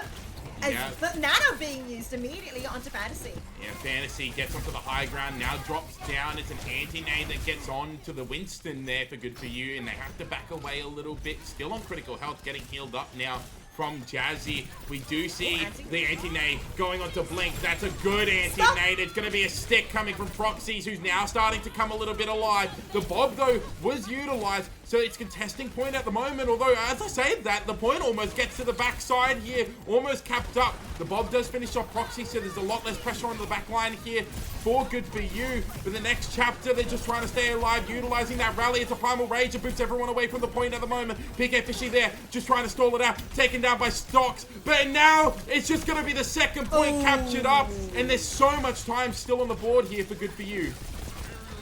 That is a big fight from both of these teams. A lot of ultimates being used, but Good For You able to win out on that battle. I think the Nano from Jazzy was used, right? And they're already at 75%. Jazzy doing a lot of work as well with Soap to keep the rest of the team alive, and that was pivotal in that fight.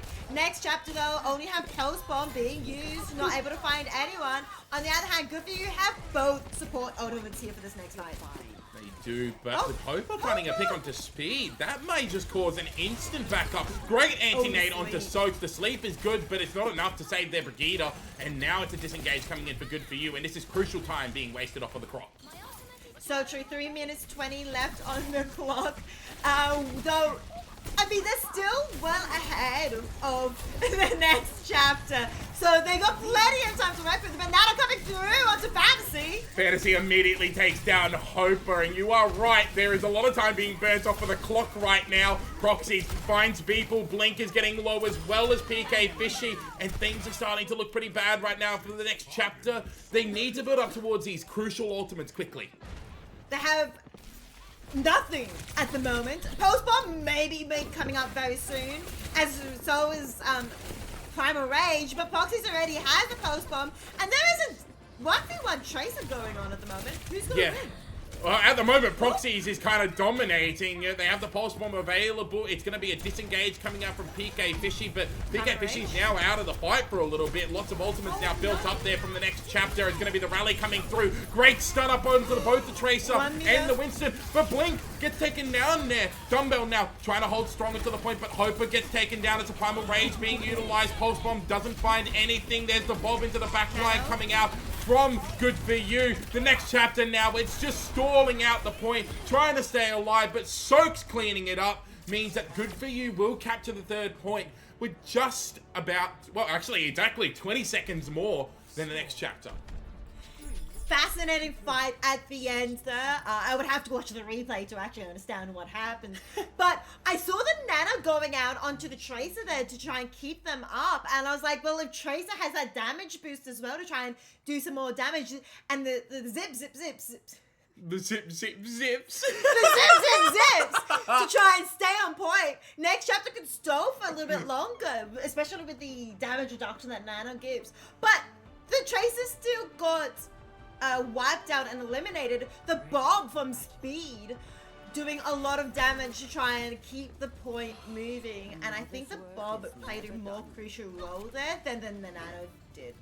Yeah, I would agree. I think the Bob going into the back line there just put so much pressure on the Dumbbell especially, who then just really couldn't leave the point, because if you leave the point to chase down the squishies, then Bob's just going to cap it and still do a lot of damage to you. But if you stay there, Bob's just shooting you in the back, and so's the rest of the back line. So I 100% agree. I think that the Bob put in a lot more work. It's hard as a little Tracer to try and stall when there's a Bob on point. I mean, Tracer's a good stalling hero, but Bob is a really good, what do you call it? Auto aim? Yeah. Pretty much an auto. It's like a center turret, isn't it? Yeah, you can't really do much as a Tracer against a Bob. No, you cannot. But now, similar compositions still being used. In fact, the exact same compositions being used from both teams. We saw both teams' offenses be good so far, but with limited time, can the next chapter find the crucial picks and the crucial engages to win this first point? Yeah, they only have 1.5 minutes essentially to try and get onto the point, and they've already lost quite a bit of that, already 30 seconds, and they're not able to get further. They found one pick.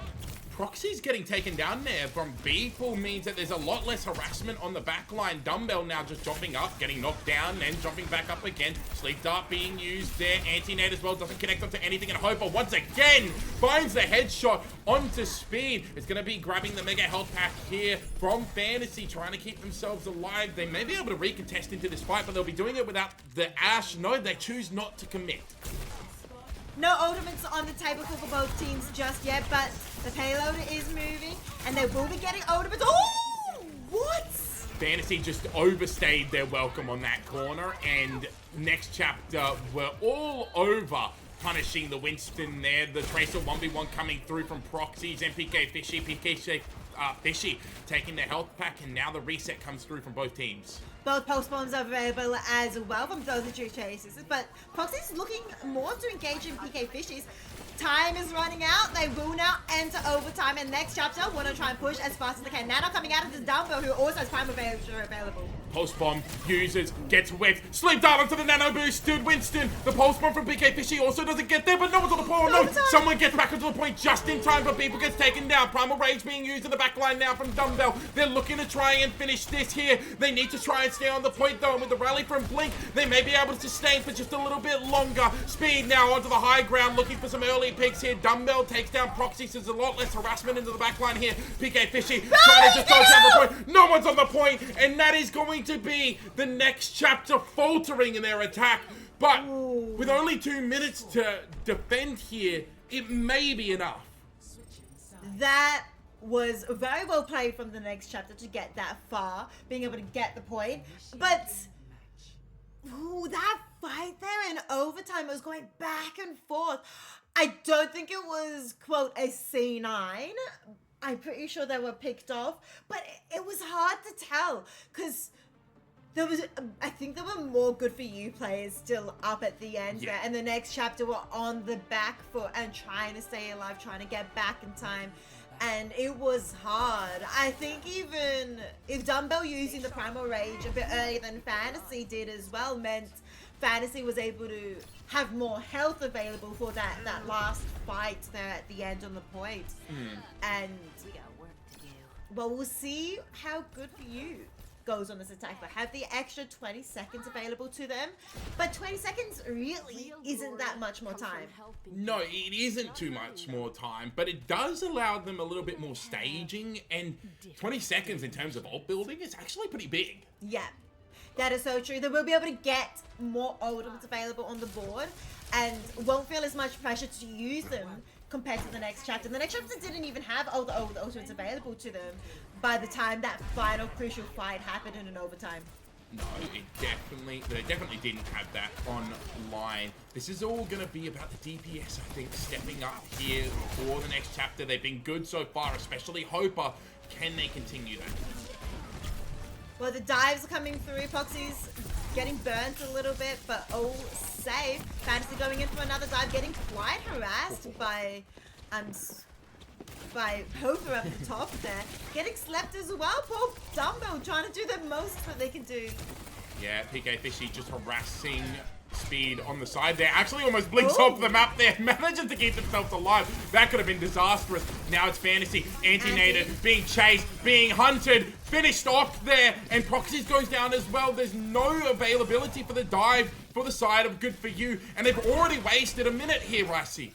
1 minute left for them. And 1 minute gone, and they still haven't managed to cap the point. Looking at the ultimate charges as well. No ultimates for both sides of the teams. But are they able to get this point? That is the most vital part. If they don't, then next chapter wins this game and we'll get a third game. Great anti-nade from Beeple. Keeps Speed there from trying to peek at all. And it's a good sleep as well with Fantasy. No pressure from the dive being put in. Now is the dive time. Oh, There's Nano. the Nano boost, and Blink just kind of bashed into it at the time there. That is going to be an easy fight win here from Good For You, but they had to use the Nano boost, and next chapter get to hold on to all of their ults. That is a very vital point you had mentioned there, Harry. They only got 15 seconds left. They're about to enter overtime. And Good For You, yes, have the post. Yes, have Primal Rage. But next chapter, have Bob available in 5%, Primal Rage available, and Nano. This fight looks in favor to next chapter unless Good For You play the cards correctly. People can't die early here. That is the key. At the moment, the Nano boost online. How does the engage shape up? There's the anti-nade. There's the Nano boost. The anti-nade doesn't connect onto anything. There's the shield bash already being used, but a sleep dart. People goes down. Proxies with the pulse bomb may have just saved Good For You in this matchup. Primal Rage into the back line, but it's going to be Soaks who gets fallen. Primal Rage being utilized. Hopper with the bomb onto the point. Manages to take down Speed as well, but it's no support versus one DPS down and one support down. And the respawn advantage heavily in favor of Good For You. Fantasy now trying to chase down Dumbbell, who just manages to escape. PK Fishy found Jazzy, but went down as well. Someone has to try and get back onto the point. The rally is available here for Soaks. Things look impossible right now for the next chapter. People's back on the Juno, but Dumbbell so low, just being kept up, but bullied off for the point. Good For You will take this series 2-0. That is completed. Good For You winning this matchup, and they are going 4-0 now in this Swiss stage. The next chapter, though, are still pretty good. 3-1 is a fantastic score in the Swiss stage, but Good For You, phenomenal effort. This game, though, was extremely close, both going down to the wire. It was so back and forth. I mean, we just saw them trading blow for blow, hit for hit, and it just didn't seem like it was ever going to end in that sort of fashion. But eventually, it was Good For You grinding it out, building up the key ultimates, and surviving through the key ultimates from the next chapter. Crucially, the sleep dart being hit towards the end there is massive. The pulse bomb from PK Fishing not connecting again. It just came down to those clutch moments. For the second game in a row, the team that could clutch up is the team that ends up taking the series. Yeah, this was so close. I said earlier in the first map that it really comes down to those minuscule, minute, what's the other word for it? Micro Decisions that each player is making in the team. The team composition, the team decisions are pretty good, that they're standard decisions, but the split second decisions, making sure that sleep hits, the decisions that decide the team fights, I think good for you. Just managed to land a couple more of those decisions better, winning them the series. Yeah, 100% they did. Ricey, if we were looking at a specific player that really stepped up for the side of good for you, who are you looking towards? Let me have a look at the team for a little bit. So, well, I think every single player actually really stepped up. I think the Anna we saw from, was it Soaps? Jazzy. Like you mentioned, the sleeps were very on point. The nano timings were really good too. But the Winston being that flexible, being able to dive, played a very pivotal role. But the DPS getting all the picks, the important picks were very important. Like the headshots coming out from Speed, the Tracer picks from Proxies. I mean, the Tracer 1v1 duels was so fun to watch as well. I mean, a couple of sticky bombs as well we saw were pretty good too. Yeah, so I would probably be looking over towards Proxies, especially after their first map. Their first map was absolutely phenomenal, lights out. They didn't seem like they were being shut down at all, but they did kind of falter a little bit towards that second map. I actually thought that PK Fishy had the better Tracer at moments against Proxy. So I think I'm looking towards Jazzy as the potential player of the game for that series. And if we're looking back over to series 1 as well, I know this is asking a fair bit to try and remember after seeing so much. Who are we looking towards for that first series as well as our player of the game? We actually did talk about it between the two series, and I personally, so we were thinking of two people. We were thinking about the tank and Zenaldo. It's like the ABBA song. We were told this. We'll remember one day. But who was the tank again? We have the thing. Oh, in here. Yeah. Apologies. We will get there eventually. It was Sethical. Was the tank player. So we were discussing about how those games were essentially a Winston off, which this game kind of turned into a Winston off too as well. And both Winstons were phenomenal, and Xanadu was holding the ground and being a very good anchor. But then Zenada came in every fight and kind of turned the tables. Yeah. So I personally would have to give it to the table turner, even if it was like, even if Seneca was doing phenomenal work, I think the key difference maker was the Cassidy. Yeah, I'd have to agree. I think Zenardo really showed up pretty much all the time when he was asked to and when he needed to as well. So, yeah, I really think that Zenardo is the player of that first series, and the player of that second series is Jazzy for me, personally. But with that being said, I believe that is going to be our broadcast for tonight. So, before we get going, though, I do need to remind you to go over to the Disconnected Esports Twitter and make sure that you enter in the Gleam.io giveaway from True Apparel. They are giving away not only 5 $20 vouchers for our third place team, but they are giving us a jersey to give away. So make sure you go enter into the Gleam.io giveaway over on the Disconnected Esports Twitter and win yourself a pretty sweet little bit of merch from Disconnected Esports and True Apparel. Also, don't forget, we have already drawn the winners for the Blizzard Battle.net Ultimate Pass for today. But if you enter today, you will still be entered for next broadcasts which I don't know which date it is, 28th? The 28th, yes. In 2 days' time. But if you missed out today, make sure you enter now so you will be in the draw for the 28th.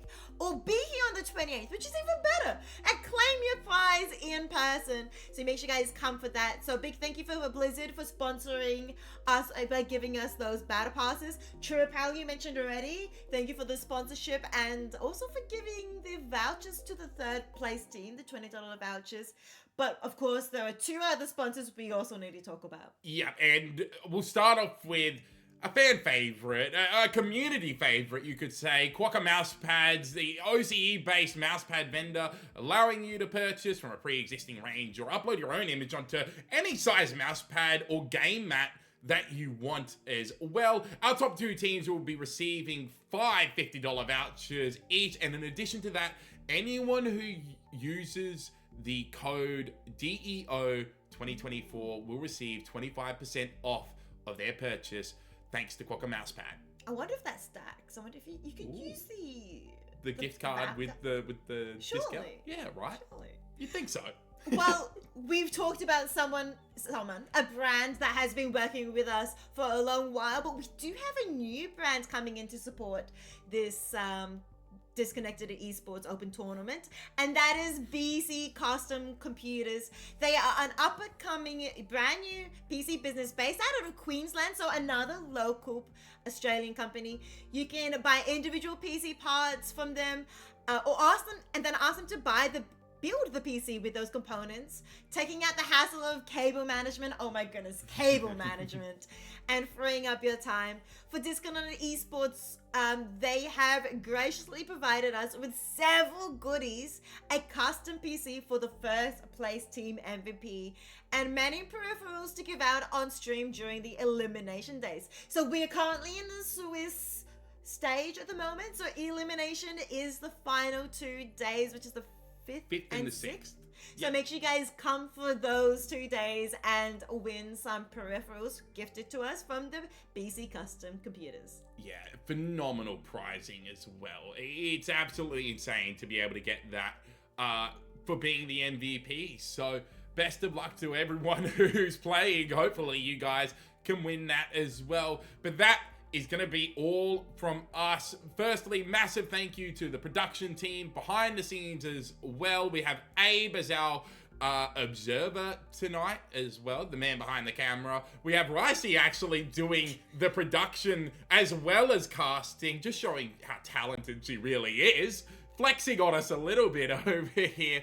We also would love to thank, this isn't 100% correct here, but we would also like to thank Vertigo and Beppa for organizing everything, as well as everyone who played tonight on stream and throughout the rest of the tournament, and to anyone who stopped by the stream and said hello, came to check out the gameplay. Without you guys, this would be a lot less fun.